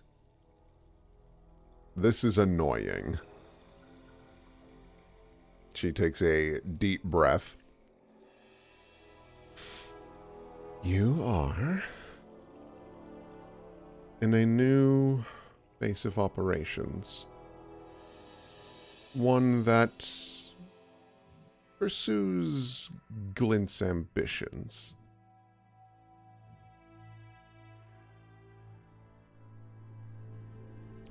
We are. You take? Thessia, you feel, and Wither both, you feel a very slight twitch through your fingers. Not from, at first, you're like, oh shit, did the hand just do that? No, your hands did. we will let it move us Wither anyway. Thessia will not. That she's lost control once or twice before. She will not allow this to be the case.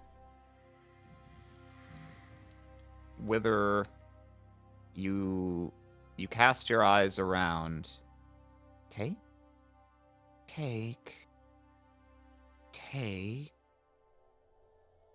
And you sort of slowly let your feet start to move on their own. And you walk a short ways back around to where you dropped the urn before. Xenion has come over and is slowly picking up some of the larger pieces and setting them off to the side to get them off the floor. And as your eyes fall upon that little pile, take and hide. Take and hide. And you kneel down and reach out with the hand in which you are not gripping the prosthetic, and your robes flutter. So with a sudden, very subtle motion, you swipe your hand across this pile of shards, and one of them, a larger, longer one with a jagged end, flips up deftly into your palm and slides into the folds of your robe. Thessia, as you watch Wither, their hand passes over this pile and one of the shards just appears to vanish. Take and hide. And run. And run. I put a hand on your chest. No. This has been an interesting experiment, but it ceases now.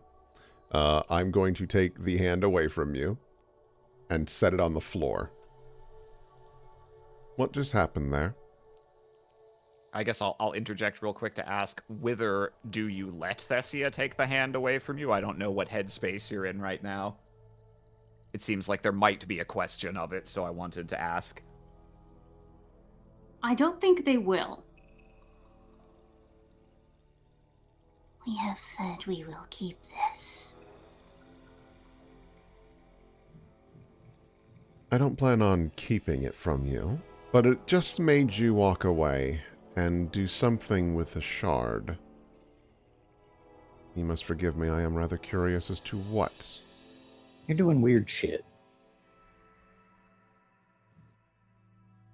We have done as it has asked. Then may I make a request of you?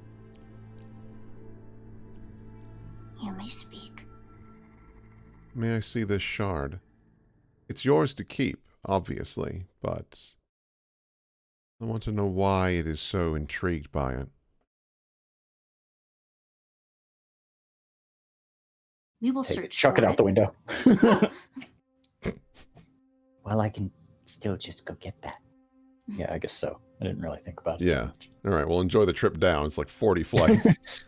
We We will search for it amongst our robes. Wither, now that you're consciously looking for it, you almost can't find it for a second. But the moment one of your fingers passes across its surface in a single quick motion, it slides into your palm. You angle it between two of your fingers, and whoosh, you whip it out in an instant and hold it out. Is it remarkable in any way? Turn it over. Examine the edges. Sharp edges. Mm. But no, just a shard of clay. Am I able to examine it just because I have a deep connection with Thale and Earth? I'm wondering if, like, Fessia can pick up some... Because this is a part of the jar, or the urn, right? Mm-hmm. Yep. Yeah, she'll delicately reach out. If I may once again, obviously this will be returned to you post-haste. Mm. She'll very delicately take it. She's basically using, like, the tips of her claws, because she does, like, after the weird stuff with the silver hand, she's like, now, why did the little hand want this? And I don't want to make direct contact in case this thing's also like... It's a bomb! Yeah. Or if it's also like, run, stab, kill. And I'm like, well, because if I get brain controlled, I'm going to fucking bean our little friend here. Killer Queen has already touched that shard. Yeah. Yeah, go ahead and make a roll to do. Examine the little shardarino. There we go. Oh boy. All right.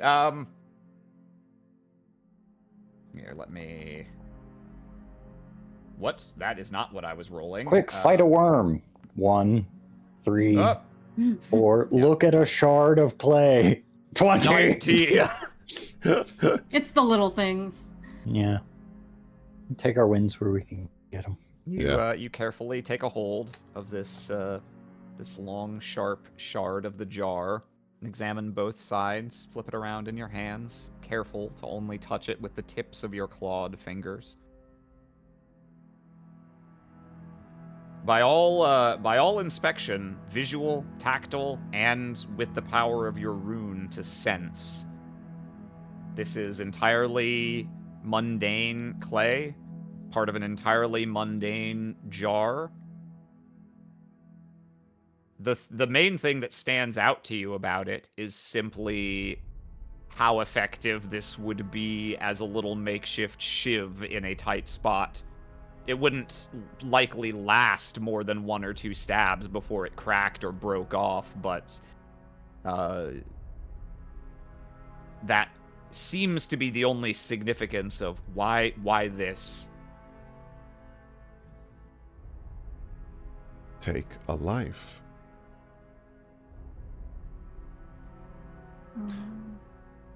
Perhaps you do not need this, actually. Little hand. Fessia reaches down once again. What you aim to take is a life, I presume. Do you reach down to touch the hand again? Yeah, I'm gonna like straight up pick it up and I'm gonna grip it, and if I start to not get answers I want, I'm going to start squeezing. No. Take only what I need. Take and run and hide and live another day. I am very familiar with these words already. I'm looking for new ones. What specifically did you want to take? Was it the life of Etria or those that oppress these people?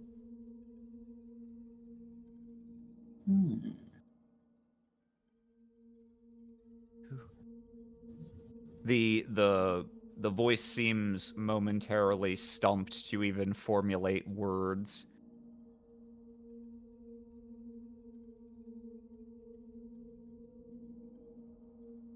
Take food. Take gem. Take copper. Gold. Take Live. and hide. And hide. Wither will take the shard and begin eating it. Chomp. All right. Right on. It tastes like sharp cheddar. Crumpt. Crumpt. Crumpt. Fessia watches you in like total bafflement. Horror. Take and hide.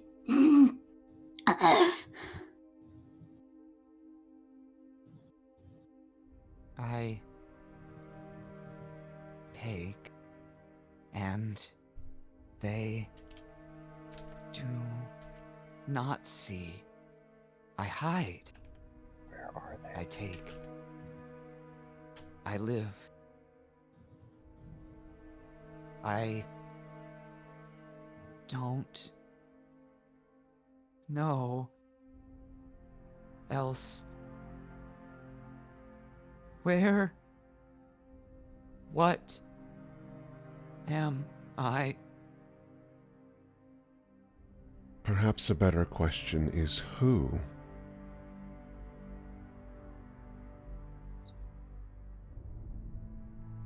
Who?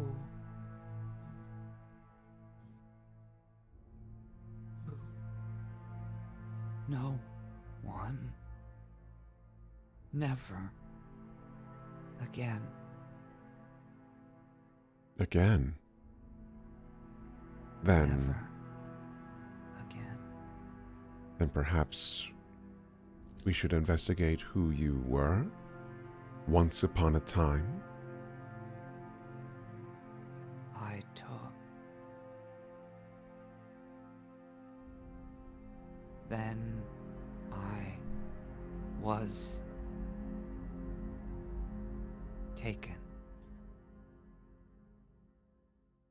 Hmm. Hide.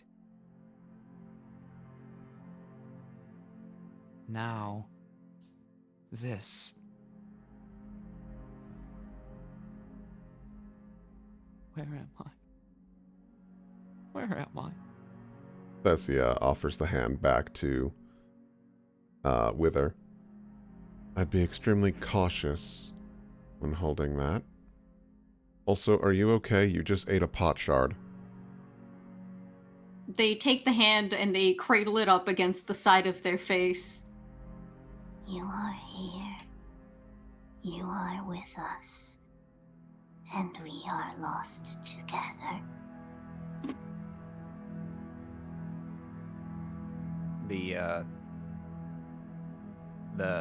voice kind of loses what little coherency it had, and it doesn't make a sound per se, but you perceive its spirit as if it were softly weeping.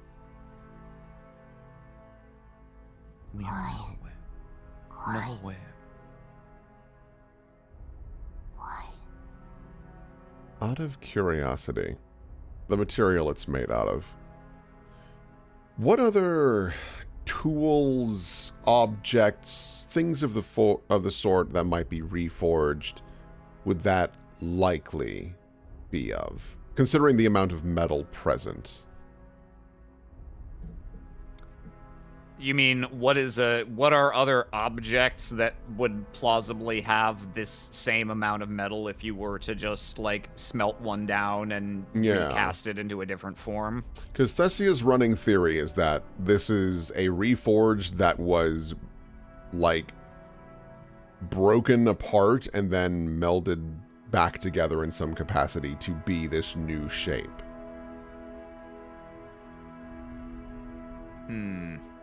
Well, it's probably a little too much metal for most handheld tools. Right. Though it might depend on exactly how much of it is hollow. Maybe a smallish metal weapon, like a sword of, 1 to 2 feet in length, although swords aren't particularly common. An axe, maybe, but with just the head, maybe not. Yeah. Yeah, there's nothing that immediately looks like a dead ringer to you. Let's see, you rolled your 11 before? Yeah, you could probably get a better idea if you had more time or opportunity or a more expert person to ask about what its composition is and how it appears to have been crafted.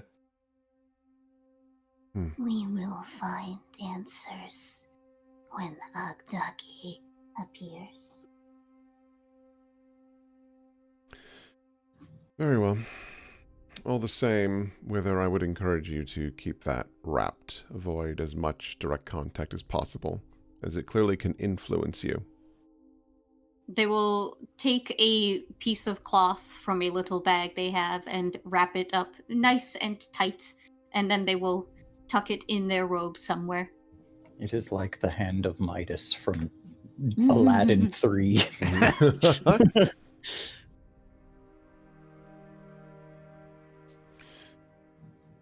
As you guys kind of stand whispering in the stairwell here, you hear more footsteps and some metal jingling as of jewelry. And a man turns a corner and becomes visible to you as he Shardies makes his way up. approaches. Hmm? Behold. Ah, good people. I believe I saw both of you the other day. Yes, we met briefly. Hello, Shardies. As a reminder, I am Thessia of House Baetalus. Of course, I could never forget a friend of Master Orcris, Thessia, and Wither. Is walking away. Farewell. Forgive them. Bye-bye. Forgive them. They do that often. But welcome to my tower. How is it that such a place came to exist? So far below, so far out of sight. A lot of Yet so dedication. massive. A lot of dedication, practice, and effort. You... Master Thessia, you could do fine work for our city's temples yet. Consider it. Why stop at the temples? Indeed. I'm sure you know only too well how many more homes we could use as well. Which is what I am in the process of. Though it is not the exact same thing, I plan on providing as many small abodes as I can. I I appreciate plan on it. becoming a slumlord. A slumlord. But like a nice one. It is kind of you, and it is godly of you. I'm extremely grateful. And he gives you a deep bow. I think Thessia just bows back. And I appreciate you being present. I think... we're expecting... I don't know how many people, but I think a kind soul such as you would be deeply appreciated in these troubling times. You're kind to say so. If I may inquire, what is your role here? I assume you are this place's creator, but you are far from the Baetalus estate. Do you reside here? Are these people under your care? The hope of this place is to become not only a location for respite and, I guess, a place to get away from some of the atrocities that happen in the city, but a place of learning. I am also in the process of teaching people letters. Really? That's unconventional of you. Thessia nods. But I consider myself an unconventional man as well. Then, Master Thessia, I ask you to receive me as your guest. And if some of my flock is here, I would see to them. I would mourn with them. Of course. If you are already upstairs, there is quite a bit of, obviously, sorrow, but more concerningly, there is rage. And I think we need to quell that before poor decisions are made. I understand. I shall do what I can. I should mention, Master Orcris sent me along with his regards, and he has I did commanded. no such thing. He has commanded as my psychic Orcris, like you. I did what?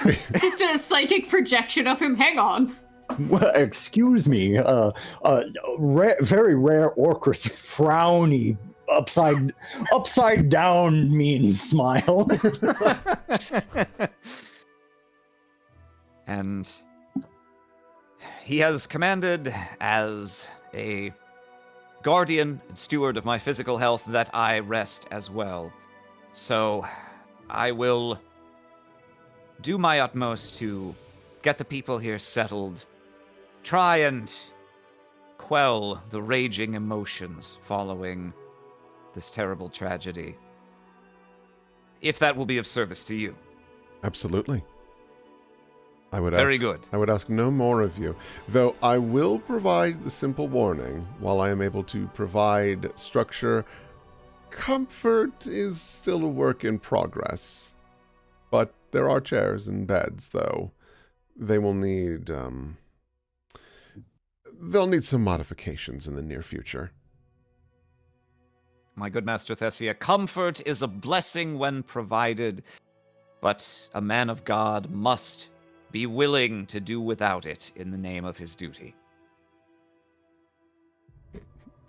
Thessia is like being very quiet because she's in blue and she's just like, what a load of horse shit, but just smiles politely. Charides quickly makes himself at home and begins kind of flitting from person to person and sitting with them and listening, speaking occasionally, and smiling a sorrowful smile. I just envision Charides walking up and like spinning the chair around and sitting on it and going, hello, champ. Let's wrap. Let us wrap. Let's wrap. All right. So, yeah, over the course of the next few hours, people begin to arrive and settle in for a mournful and bitter evening. Great. And great. Sounds fun. Yeah, I think It's you really come full circle, going from starting today with the party to ending with this. Hmm. now it's a pity party. It's just a Yeah, little now bit. Yeah. It's a rage party too in corners. I think Thessia does her best without like, because she doesn't want to come off guard like a car salesman, but she's like trying to shake hands and like say she's sorry for their loss and try to guide people to different rooms. And I think what she also does is like, as people start to filter in, she's going to do a similar thing to like what she did for Halkides and like learn their name and then like write it out over door frames and things of the sort, so that Yeah, I was gonna say. just to like give them the comfort and being like, this is yours. Yours. But also as delicately as I can kind of explain like, hey, after a certain number of floors, please don't go higher. It's just for my privacy, as well as just like where I'm doing studies and things of the sort, but anywhere else lower, by all means, feel free. As long as you are also respectful to other people's abodes that have already been named. Mhm. And never enter the west wing of the tower, for it does not exist and you will fall. Do not wake the straw man. Wither is going around after you at one point, copying down the names you've written on the walls and trying to like write down what they are and sound them out, and doing a bad job, but mostly trying to get familiar with the repetition of it. If you want, like, Thessia would not be opposed to having you be around, and she'll like kind of aid you in your pronunciations and things like that. Hmm. If Okay. they want it. She's not gonna like Wither has their little etch-a-sketch with them. Does you- Wither know how to read? Getting there. There's progress occurring. So Wither's gonna go through and write. Oh, okay, I see. You're copying the names down, and yeah, Mhm, got you. mhm. But eventually they do make their way back to the main area. Okay. Is there anything else either of you want to RP in this general scenario right now, or shall we cut ahead? I think we could cut ahead. Yeah, I suppose. You don't 'Cause, sound too like, sure. I'm I know I need to talk to the Ceruli people, but I don't think Wither has clocked that that's who they are. Hmm. Well, I will say, after a certain period of time, Wither, as it gets later into the day, you do eventually perceive that you are being perceived. The Ceruli, the two Ceruli here, seem to have stolen a couple glances at you before sort of retreating to continue just speaking among themselves. Out of all the people here, they keep to themselves almost exclusively, just the same way you saw them, or other Ceruli at least, in the ruined estate where Glint made home. Even among the lowest parts of Scani society, they're not below the other people here, but they are different. They are aside. They are not of this place.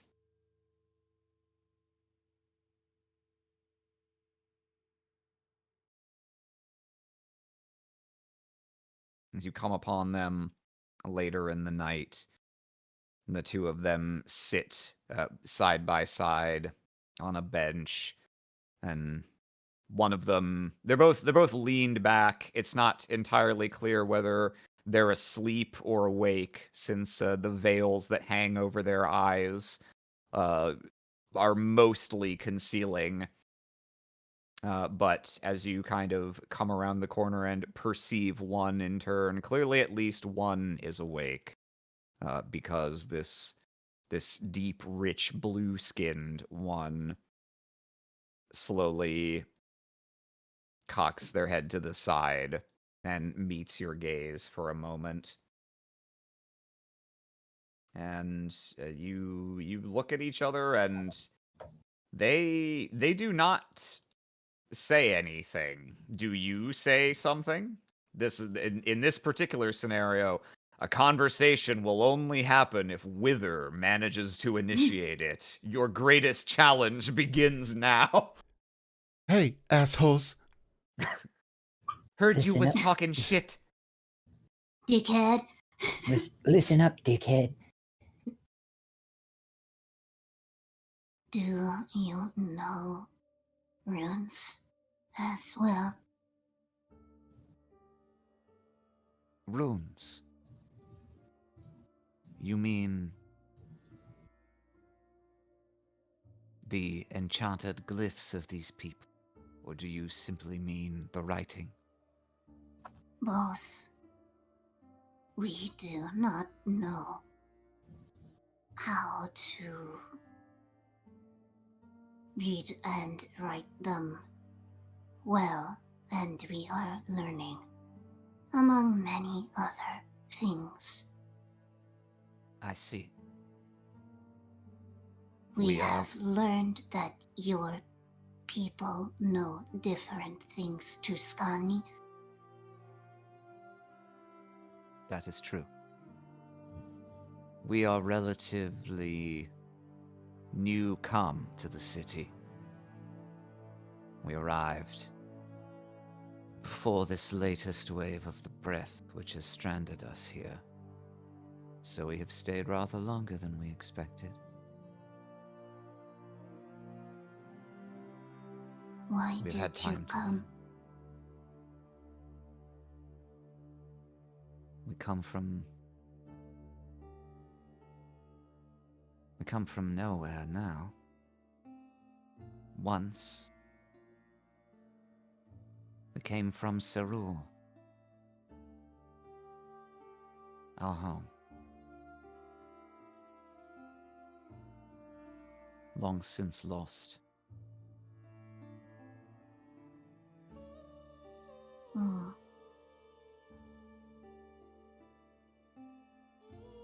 Our people still mourn her, and our friends and family and children who were lost as well.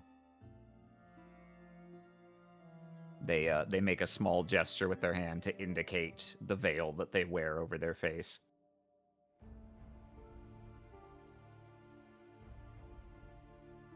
How did this place die?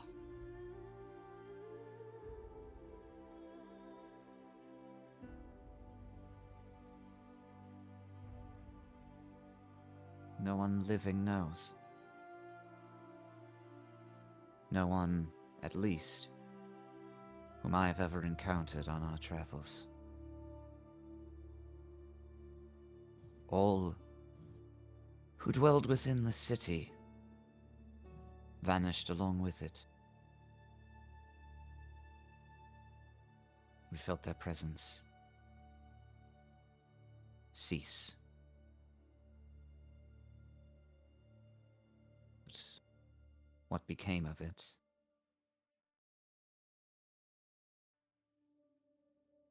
That is something I, for one, have given up hope on ever learning.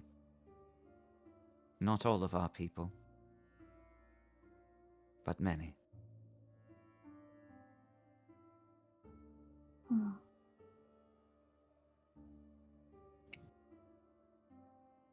We do not know our own origin and seek the truth.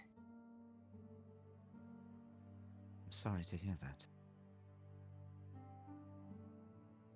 It has been denied to us from many angles. We will not give up, not because we care, but because we have nothing else to do. Tis a cruel thing to deprive of someone. May you find your answers, then. What are you called? We are the Ceruli. Children No. of the... Ah, what am Your I? vessel. You may call me unmarried. Unmarried.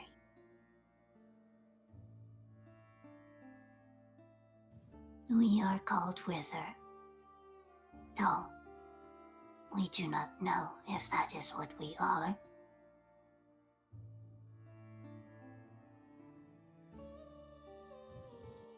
You are one of the chosen of this place, aren't you? The twice born.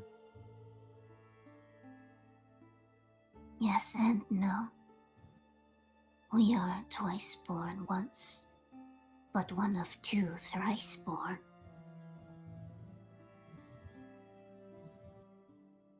I see. I did not know such a thing was possible.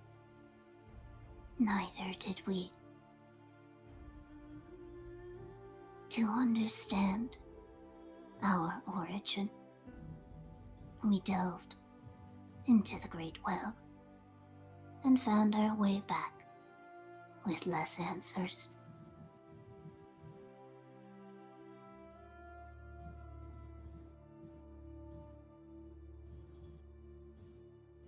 I come and sit down on this edge here.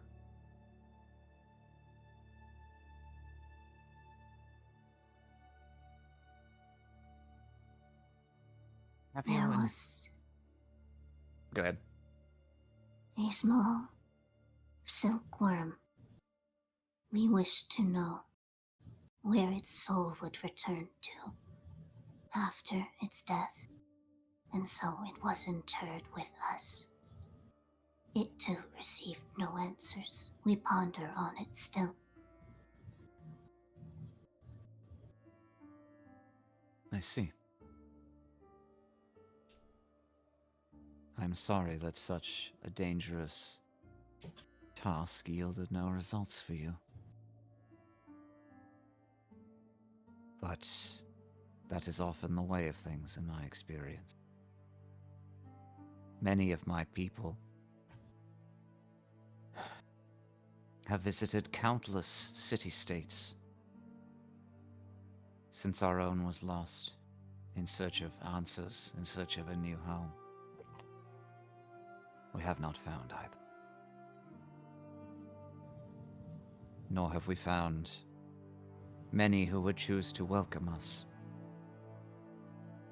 There are so few of us left. And with no home of our own, there is no consequence to any other city. What should become of us? Oh.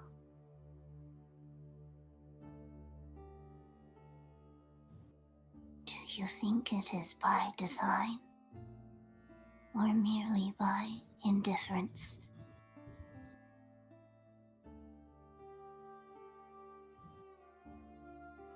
I think those of other cities can muster nothing more than indifference for us. Dislike, even hatred, would imply that they saw us at all.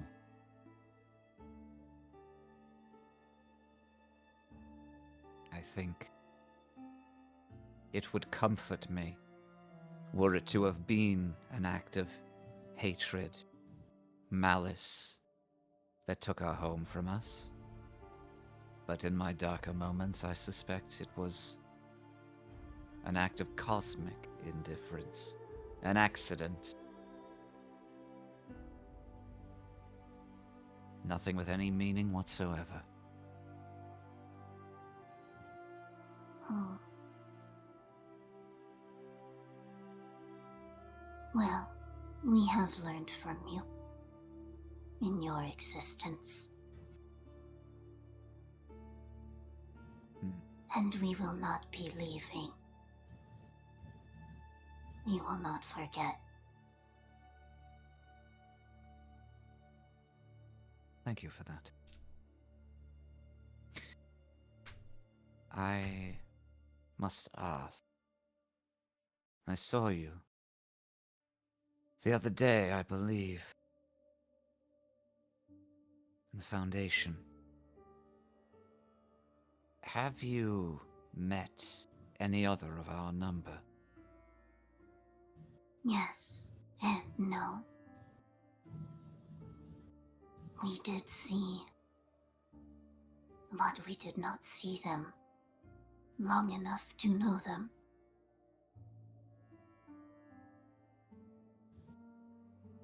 Have you We any? helped them depart this world.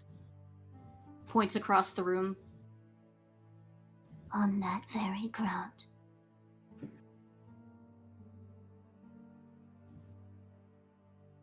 On Merit folds his hands. They are gone then. How? Why? What became of them? How to describe this, as we do not understand it fully. They got to the bad bomb.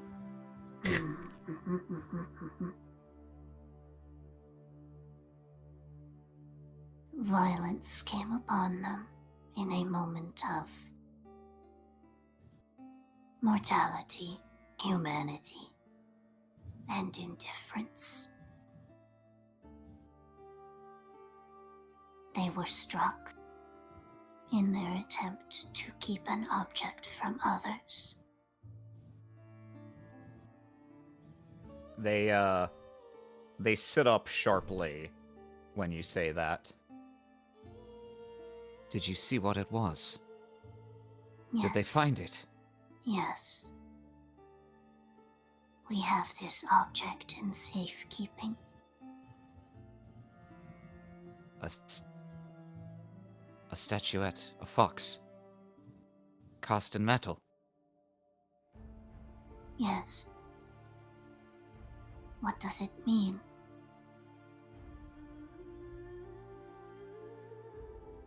It is a dear friend of my dear friend. It is all I have left of Resebni. Those were the last words as well. Please. Please return it to me. You will follow. We will bring you to the place. He stands up. He follow. We will show you where we rest. And those like us. And Oh, okay, to so you're taking him back to the reset me. sanctuary. Yeah. Okay, I couldn't remember whether you had left it here or brought Yeah, it back it's- with you, but it's that's on- right. Yeah, you. It's on Peregrine's anime That's girl right. Yeah, shelf. you brought it into Peregrine's room. Funny jerk. We will tell Thessia on the way out. We go home. Bring to show him our gunpla. Hell yeah. Okay. Goof Custom, Mm-hmm. 8th MS team. Cut goof troop. Ooh, okay. Well, let's see. We can go straight onto that. I don't think that's necessarily going to be long. I don't know. Can That we find any probably- way for anybody else to tag along, or what? I know Thessia's busy doing Yeah. work. Thessia's Orcris probably is taking a weed nap. Yeah, Orcris is drinking syrup and fucking Okay. He's having a flamin' mo. yeah. Sometimes you wanna go. Let's see. Okay, I got my Peregrine's room map here. Here, let's it is no longer Dirk. Let's go ahead and get rid of that. Let's get rid of that, and let's put you. Yeah, and then we'll go ahead and do you and you. Okay. Let's see.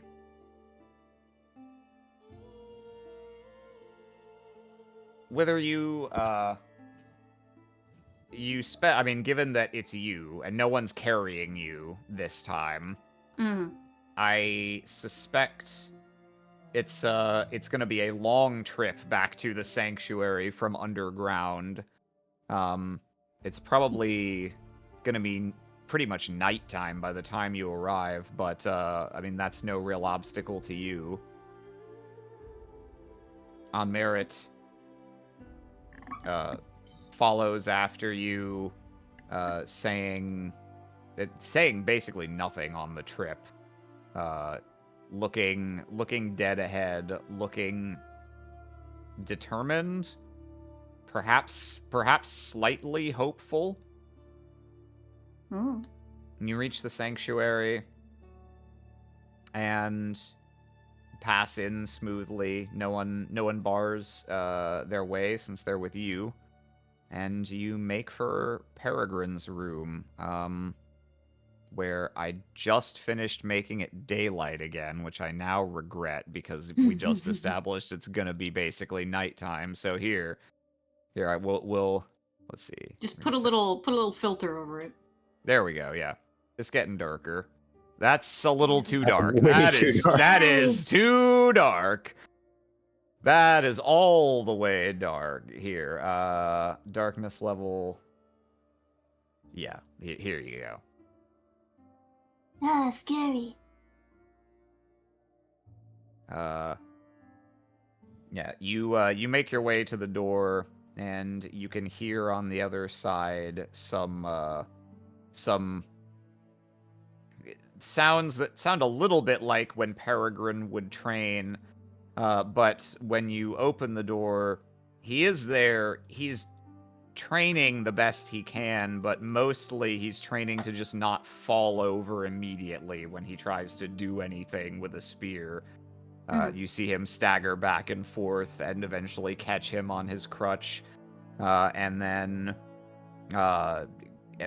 sort of like he is just about to angrily throw it to the side when he sees you come in and immediately kind of steadies himself. Oh, you're back. You were you okay? You got a new friend. We have met on merit. On Merit gives a little bow. Oh. You're... Huh.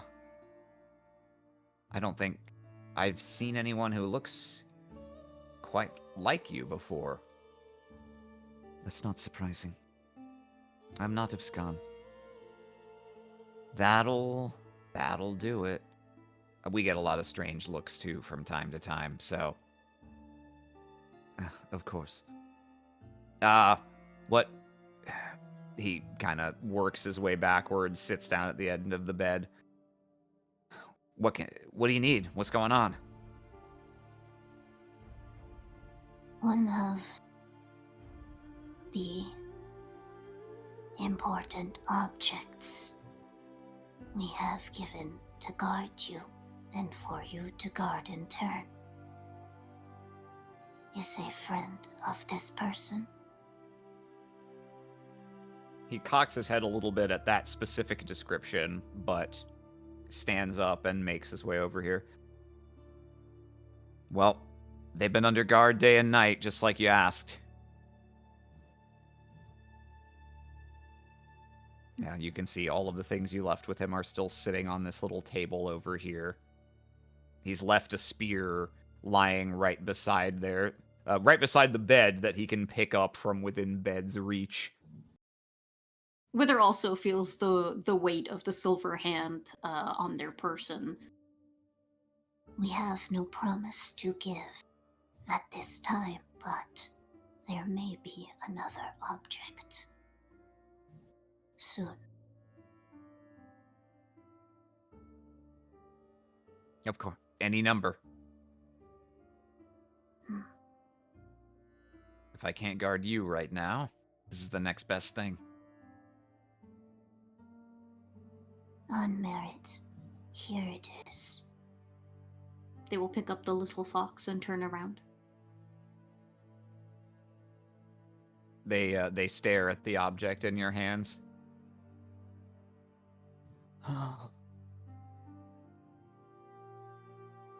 Resetni. I pray that now your other half can find its rest. We will keep its memory alive, along with yours. And of our friend who lost their life. Trying to bring it back to us. Will you explain this to us?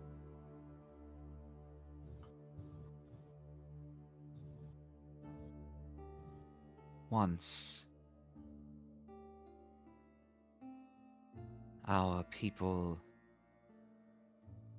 were born with two halves. That which you see, and that which one could not.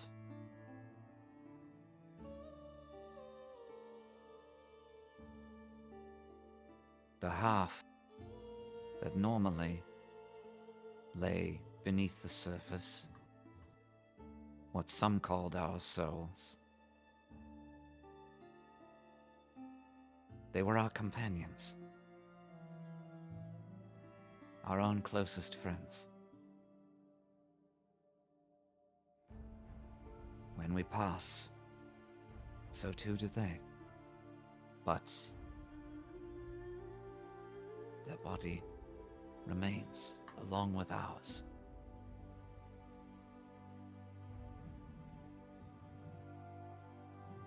That is what we choose to immortalize. That is what we choose to keep of them. And so, the creature that was my friend's other half we chose to have preserved in precious metals. But the one who was to do us that service, he too was lost. And Resepni's companion along with him, we feared. We searched until days became weeks. And in Kenamon, he thought to look wherever he could underground as well. And it seems he was right. It seems he was right, and that if Morris had believed he was right, had gone with him, perhaps he would still be with us. But at least Resepni can know peace now. Oh.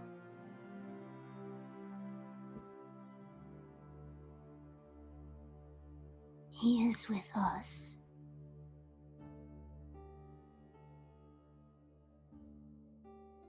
It should be known.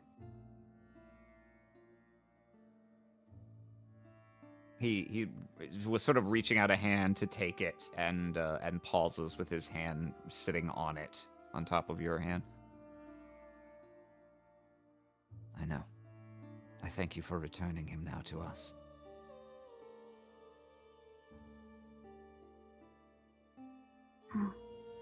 And we'll hand it forward.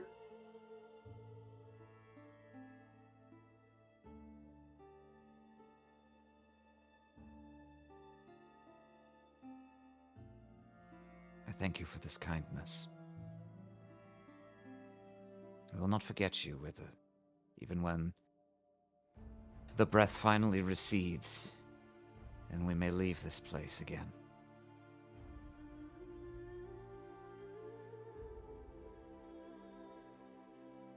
It is a rare kindness you've given us.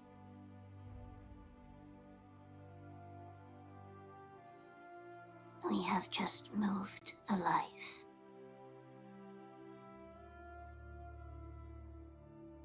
The soul. I suppose you have.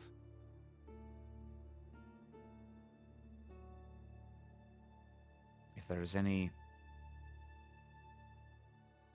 I feel foolish asking.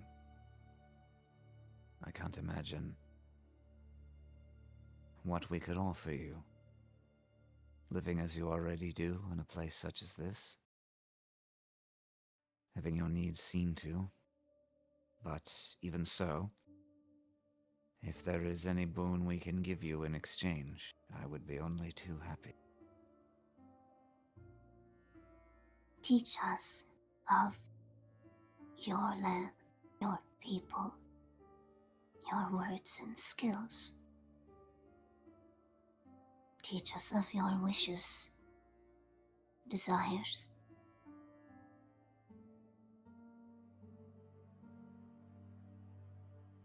He gets a small smile. I can do this.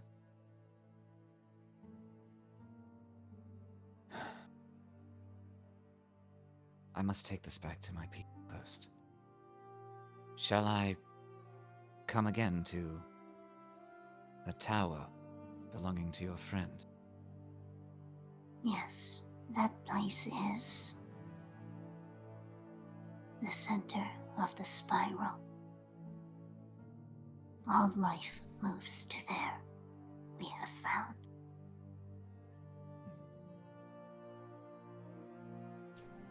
Then we shall do the same for now.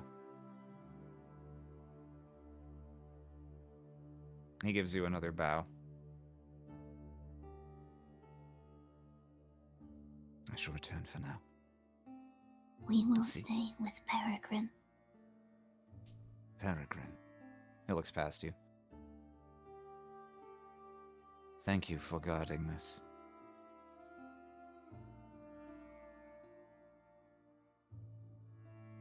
It's the next.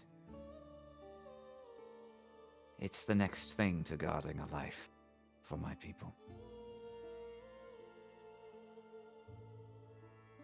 Yeah. You're welcome.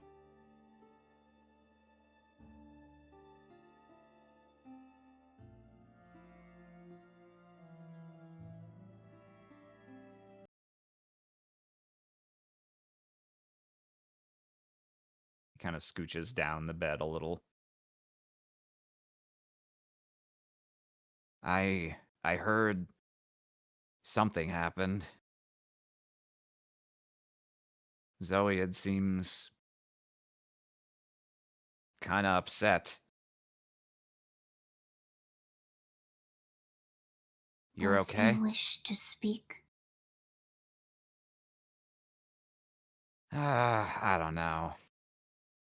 He's in one of those ways. We are fine. We have seen a man and his ways. To leave an impression and to mean something.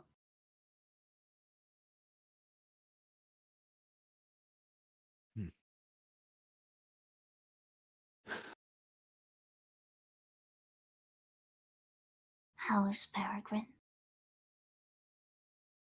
Peregrine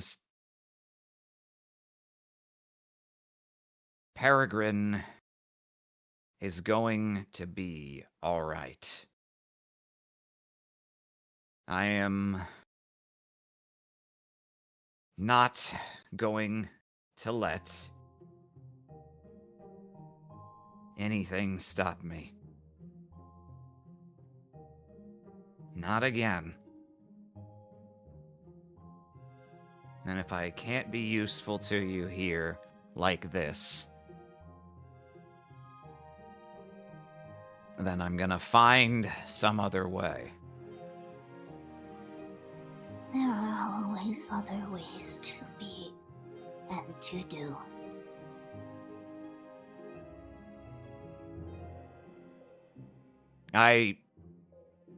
After we went to the Basilica the other day, I did talk to Zoe after that, at least. I'm not much of a tablet learning kind of guy. I think you know that about me. Hmm. But I asked him what he knew about all those statues, all those people.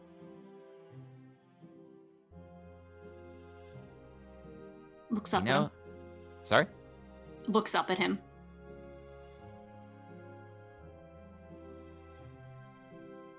There's still a lot. There's still a lot I get the sense no one really knows. Zoe had talked about it like it was just some myth. I guess it might be. Whatever it says in the scriptures. The progenitor and his disciples. It says... Go. Maybe we shall go to Zoya together and ask him to recount it to us so he is not useless in his emotions. He gives you a sidelong look. Wow, that's a good idea. I feel like you're picking up a few tricks. Were they dropped? Ah, well, we're still gonna have to teach you jokes, but we're getting there. Progress is happening. Oh my god, you're being targeted for a laser attack. Ah! No, I tried to make joke and die!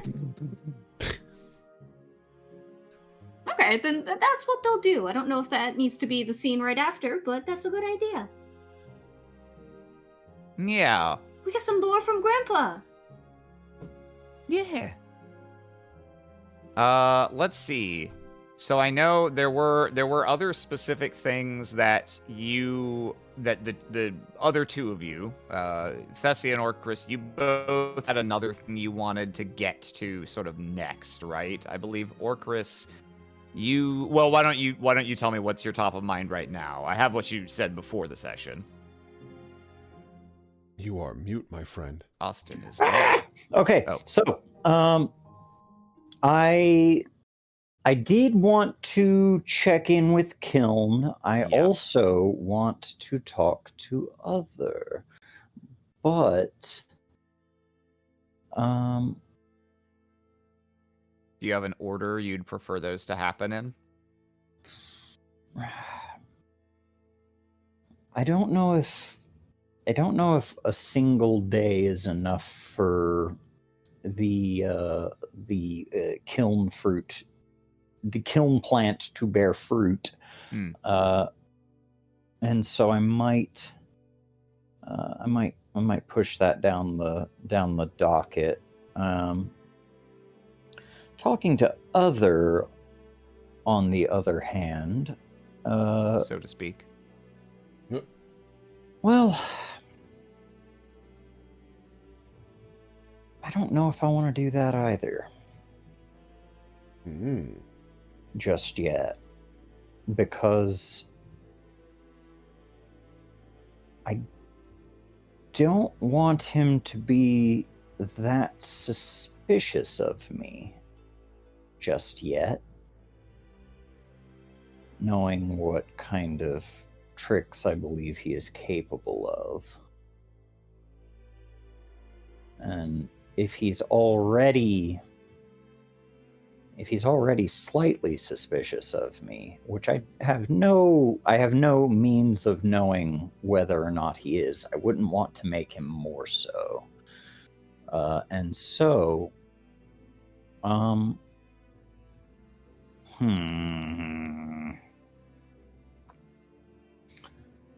I think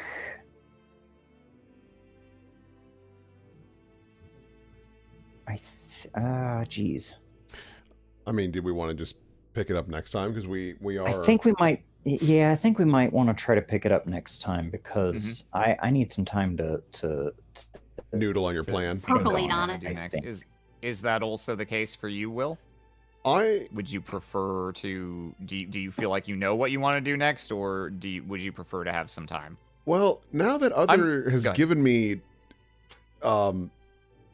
this fancy science milk or whatever the fuck he gave me, I will need to confirm what it does and then plan my approach from there.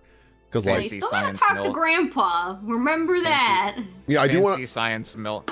Fancy Yeah. Science Milk, my favorite anime campaign episode. Yeah, Mhm. because like I will definitely be talking to Grandpa, but I think I need to know what that stuff does first.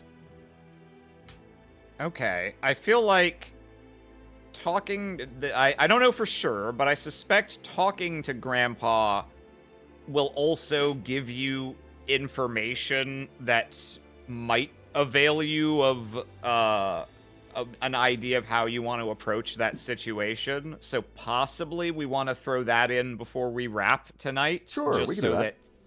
so that you don't, because if we start with that next time and it changes what you think you're going to do, Right. suddenly you're having to improvise mid-session.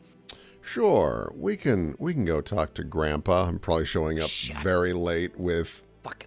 Forgot to Xenia. use my title card as a loading screen. Fuck. That's fine. It's okay. Now I'm trying to get better about it. I'm gonna Whatever. BRB real quick. Yeah. Is slick. All right, then we'll do one last thing tonight, and we'll go ahead and beam you home. So Thessia, it ends up being a pretty long day. Xenion stays behind at the tower. You're eventually satisfied that everyone who's gonna come immediately has arrived. Yeah. And you've got enough space for them. Things are basically in hand there, and in a way, Charides is making your job a little easier because he's kind of he's handling some of the babysitting while you're away. So to the extent that you think you can trust him, it Right. seems like he will occupy the other people enough so no one's gonna wander around stealing furniture and breath mints. Right. I mean, there's nothing really to steal. Not really, no. But I mean, there's your very personal tablets. They can't read yes, them. although a lot of them probably can't read them. That's true. But that being But they don't said, know that. That being said, They don't know what they can and can't read and what will and won't sell. That being said, it seems like for the moment, Xenion has things in hand there to be your eyes. And so you are able to slip away without really needing to worry. And so you're gonna go home and try and consult with the most trustworthy and helpful grandfather you have. Also Yeah. your only living one.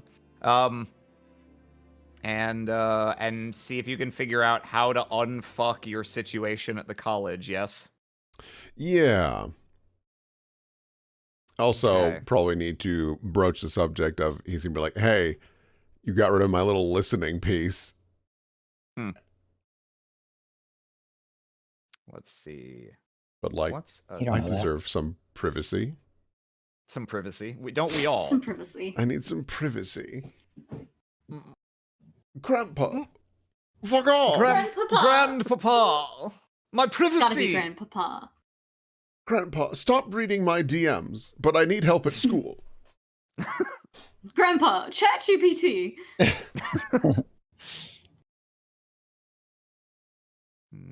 Let's see.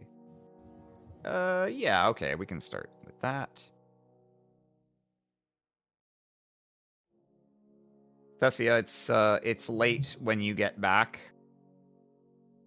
Your mother seems to have returned from the party at some point. Her chamber is closed, so she seems to be in for the night. And so you walk up here. You walk up here late and alone. I will politely knock. Here, we're gonna. Yeah, there we go. It's Oh. nighttime. Whoa! Check out that shit. Yeah, you tap the side of the wall, and there's a brief pause. And Thessia enters in and takes a bow to be respectful. How are you? sit.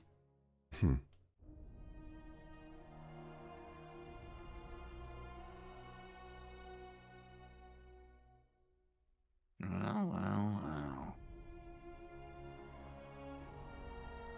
You're certainly always progressing. It's a shame it's not always forward. Then is that really progressing?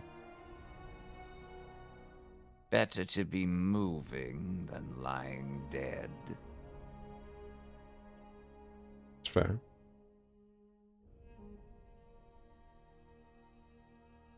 I see. You have learned something new. With your aid, of course. Of course. Nevertheless, it is a feat none of your peers at the college ever managed, and oh, how they tried. So they were aware of it, but could never replicate. Not for lack of trying. Oh, how they lusted to topple me. If I can just learn it, if I can just figure it out, solve the mystery, I'll finally be the one to take his place. Useless, all of them.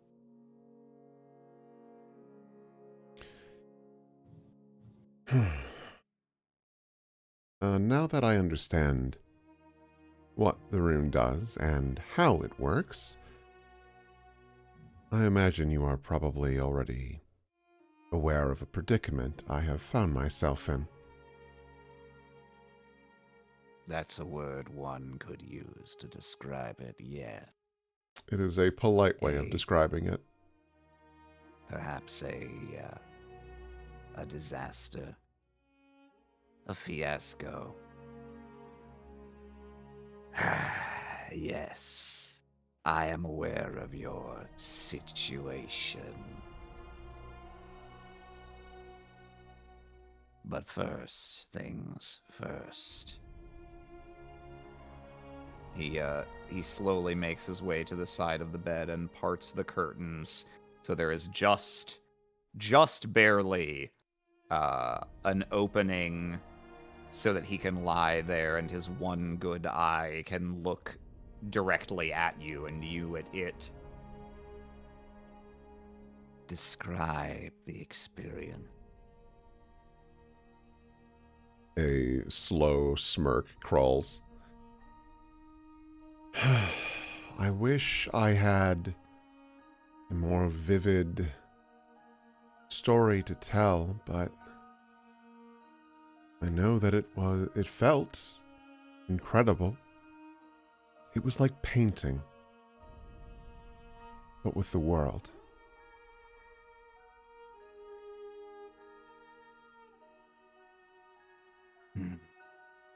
Power such as I once knew.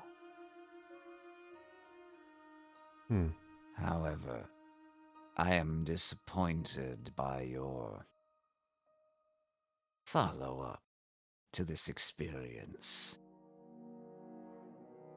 If one small-minded woman is all it takes to thwart you, how could you ever hope to become the leader of a united runic college?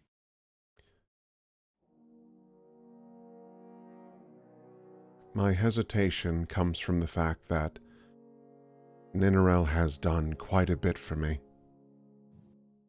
During the trial, she vouched for me. Of course she did. She doesn't have the capacity to lie in a situation like that, however it might benefit her. And believe me, oh, she would have loved it. Kind of tilts her head a little bit.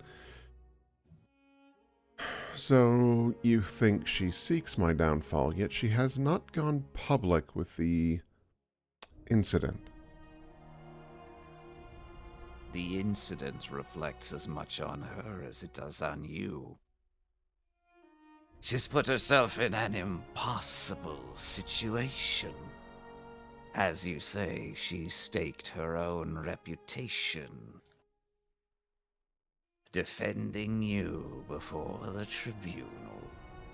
What would it say of her judgment if scant weeks later she was forced to report such an incident to the magistrate?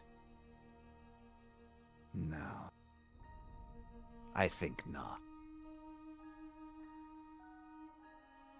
She is as much trapped as you are. That is why she has spoken nothing of it.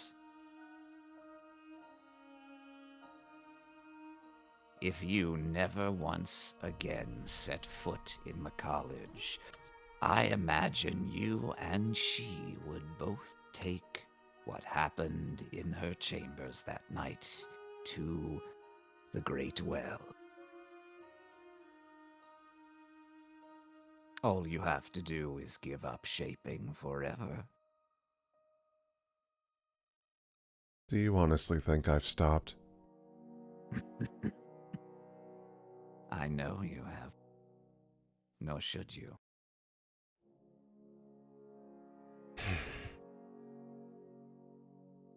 For the moment, some discretion would not see you poorly. Hence the reason I have been mulling over what to do. Because At acting on length. emotion is a poor decision. Indeed. Though perhaps not as poor as making no decision at all. Correct.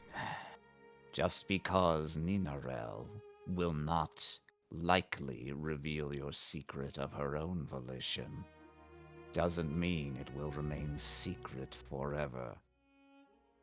Furthermore, as long as you are even secretly removed from the college, how do you intend to accomplish any of your other goals?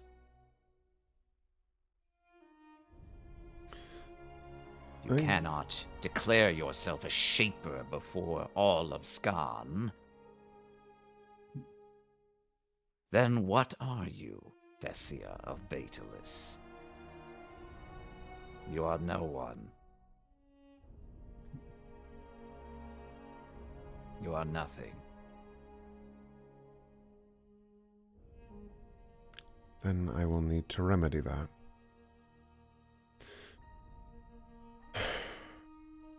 I'll need to confirm if Ninarel has spoken with anyone else about the incident.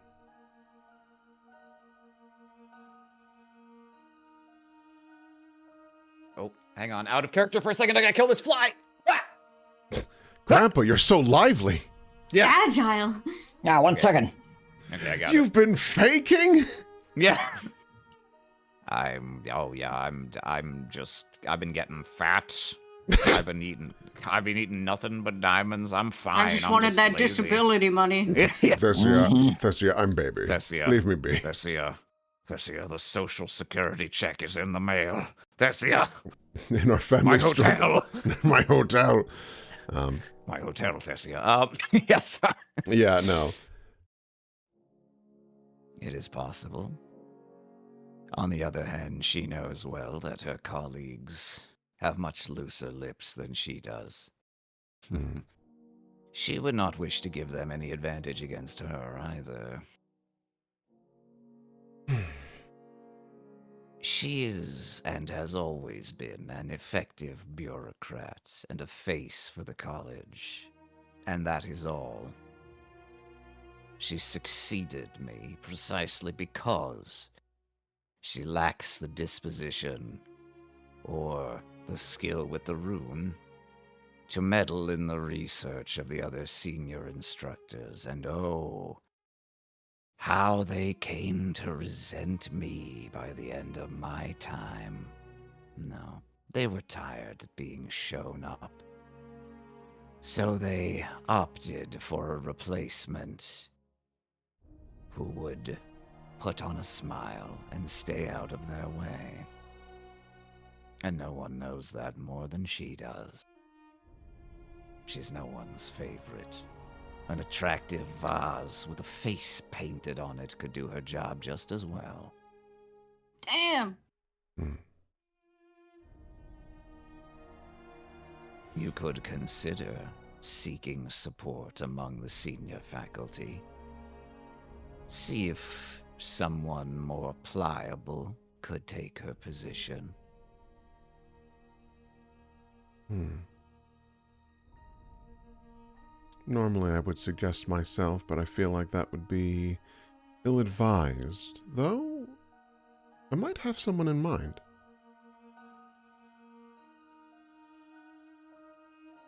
I have a friend named Mikrios. He also vouched for me at the tribunal. Ah, yes, the milksop. It's one way to describe him. But he has been a close friend for quite some time and remarkably kind. And I think he would be a nice change of pace for the college. A gentler hand for now. A gentler hand might struggle with the colleges under assault from elsewhere in the city. And all the more reason he might pass it along to a firmer hand. Hmm. Perhaps so. If it goes to a shaper at all, that duty you envision. I have heard the young scion of Palaiokaios has his own design. Indeed. But there still needs to be a head of the Shapers. I can't imagine it would make much sense to have someone who does not have the capabilities to oversee that entire college. I understand his drive to be the one that oversees all, but you still need to have someone to guide that rune specifically. Oh, certainly. The one who oversees all, though. I believe that's what that magistrate is interested in. He sits up very slightly.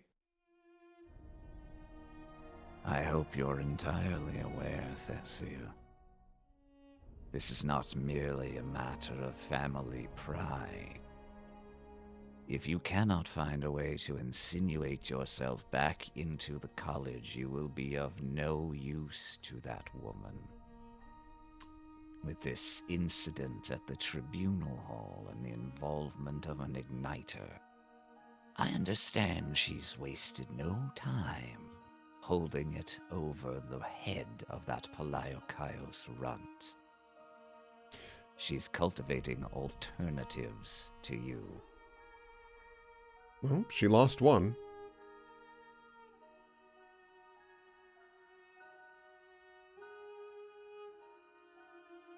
Regardless, don't give her any reason to think you can't be of use to her. Of course. Which is why I plan on engaging with Ninarel, confirming her position and attempting to find a compromise of some variety. And if I am unable, I have alternatives in mind. If it Good. is to be believed that you think she is keenly interested in backstabbing, You were naive if you thought you would ever advance beyond your current station as long as she was High Shaper. She never cared for me, and she has always been suspicious of you. My eyes and ears at the college, as if I needed you for such a thing. Hmm. And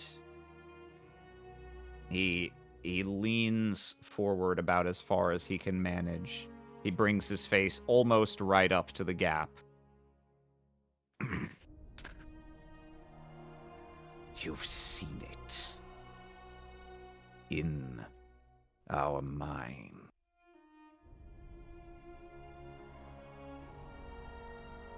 You know now what I've known for years.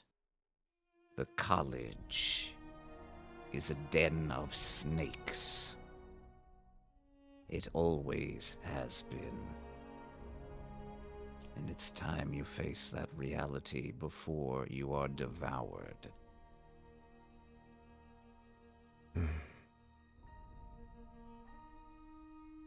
It's disappointing. I do think there is good in there, but I've always known since the beginning that there's been an unhealthy level of competition, not even just within a singular college, but between all of them.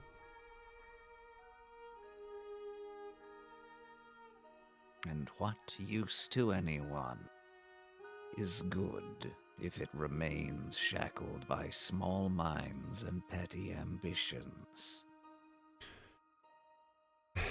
Especially when they are afraid to test the chain. There's nothing they love more than chain.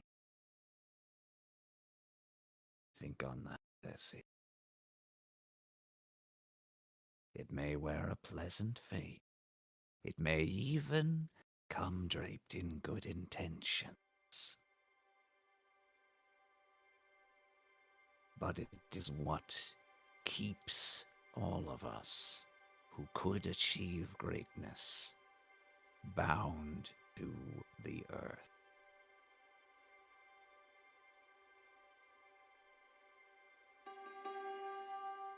Bessia kind of like thinks back to with Ninarel. I've seen it firsthand. I demonstrated immense power right before her. Complete control. Yet she would have none of it. The control is what she fears.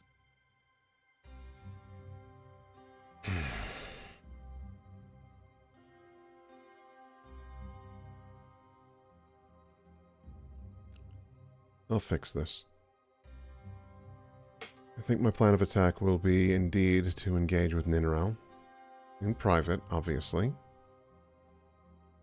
Discuss where we go from here. And I think the best course of action is to move her from her seat. This is your test, Thessia. Not the first and far from the last. Perform as a Betalit should.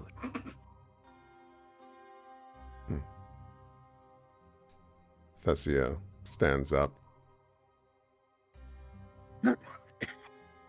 Is there anything that I can get you? He reaches out a little emaciated hand through the curtain and kind of gestures toward the board. Another stone. She'll take one and gently set it in his hand.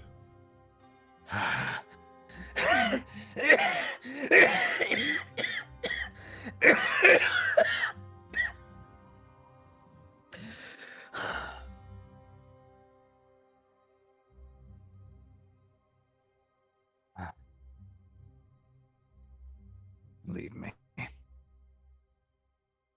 She gives a polite bow and will exit.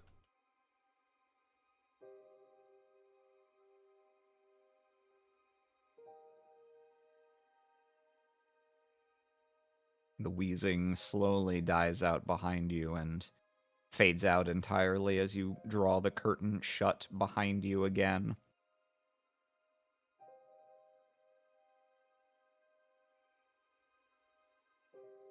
Another day draws to a close.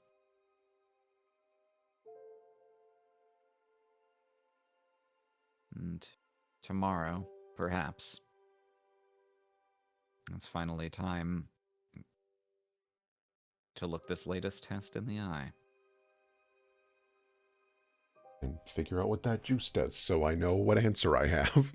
It's finally time to use your weird science milk. All right. Well, that's what we'll wrap for tonight then, so everyone can figure out how they want to come back guns blazing. Yippee! I'll end the recording there. Say goodbye to chat. Goodbye. Toodles.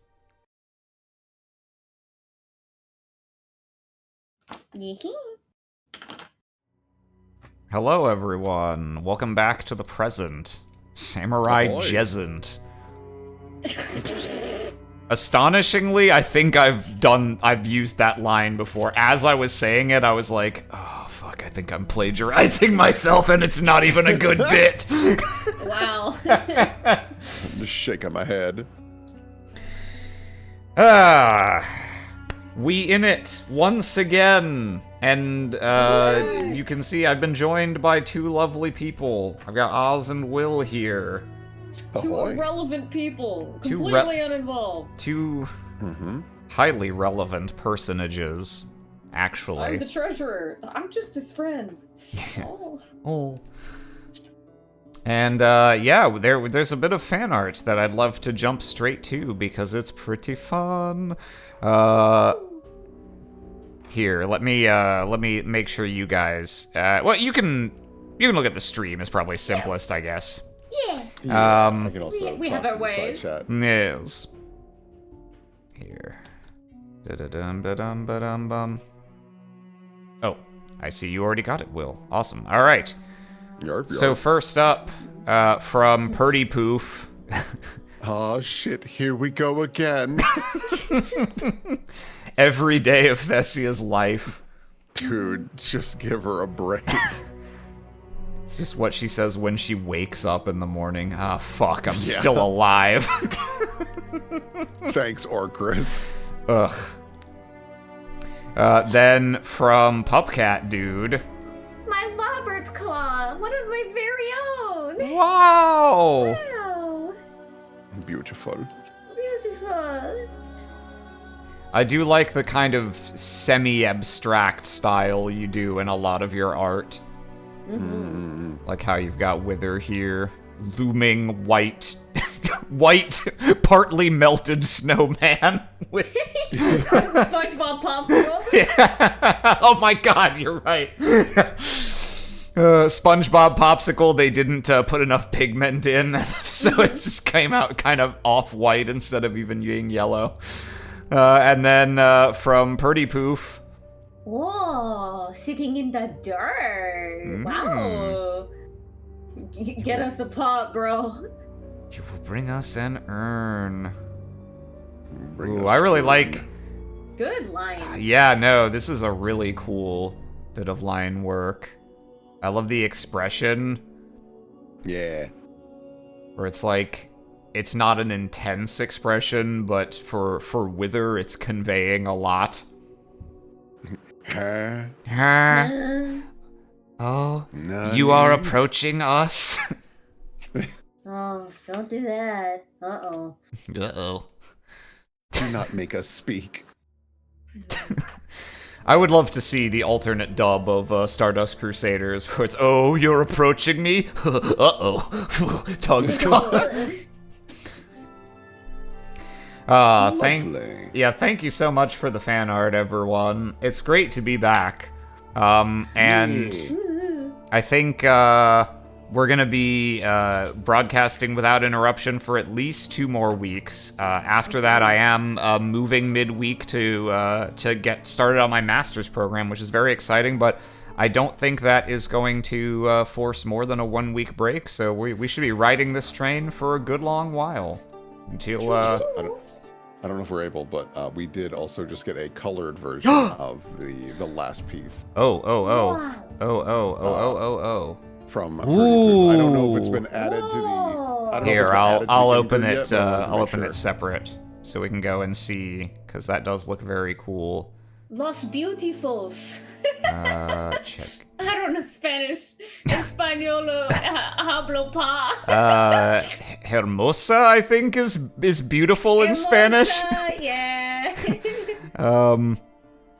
What's a gender neutral hermosa? I'm not sure. Also, this OBS does not want to notice that this tab is here. Okay, here we go. You will bring us an urn, colored version, colorized 1957. Now in Beautiful. Technicolor. Now in Scani color. Oh yeah. Yeah. That's so cool. Lovely. Thank you so much for that. Thank you, folks. Hope y'all enjoyed tonight's episode.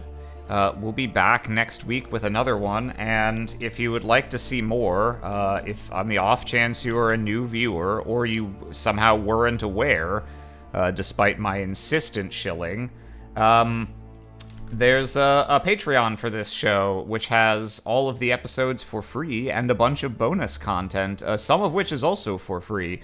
There are previews for this arc. If you missed them, you can go ahead and get a sneak peek of some people we might be seeing sooner rather than later.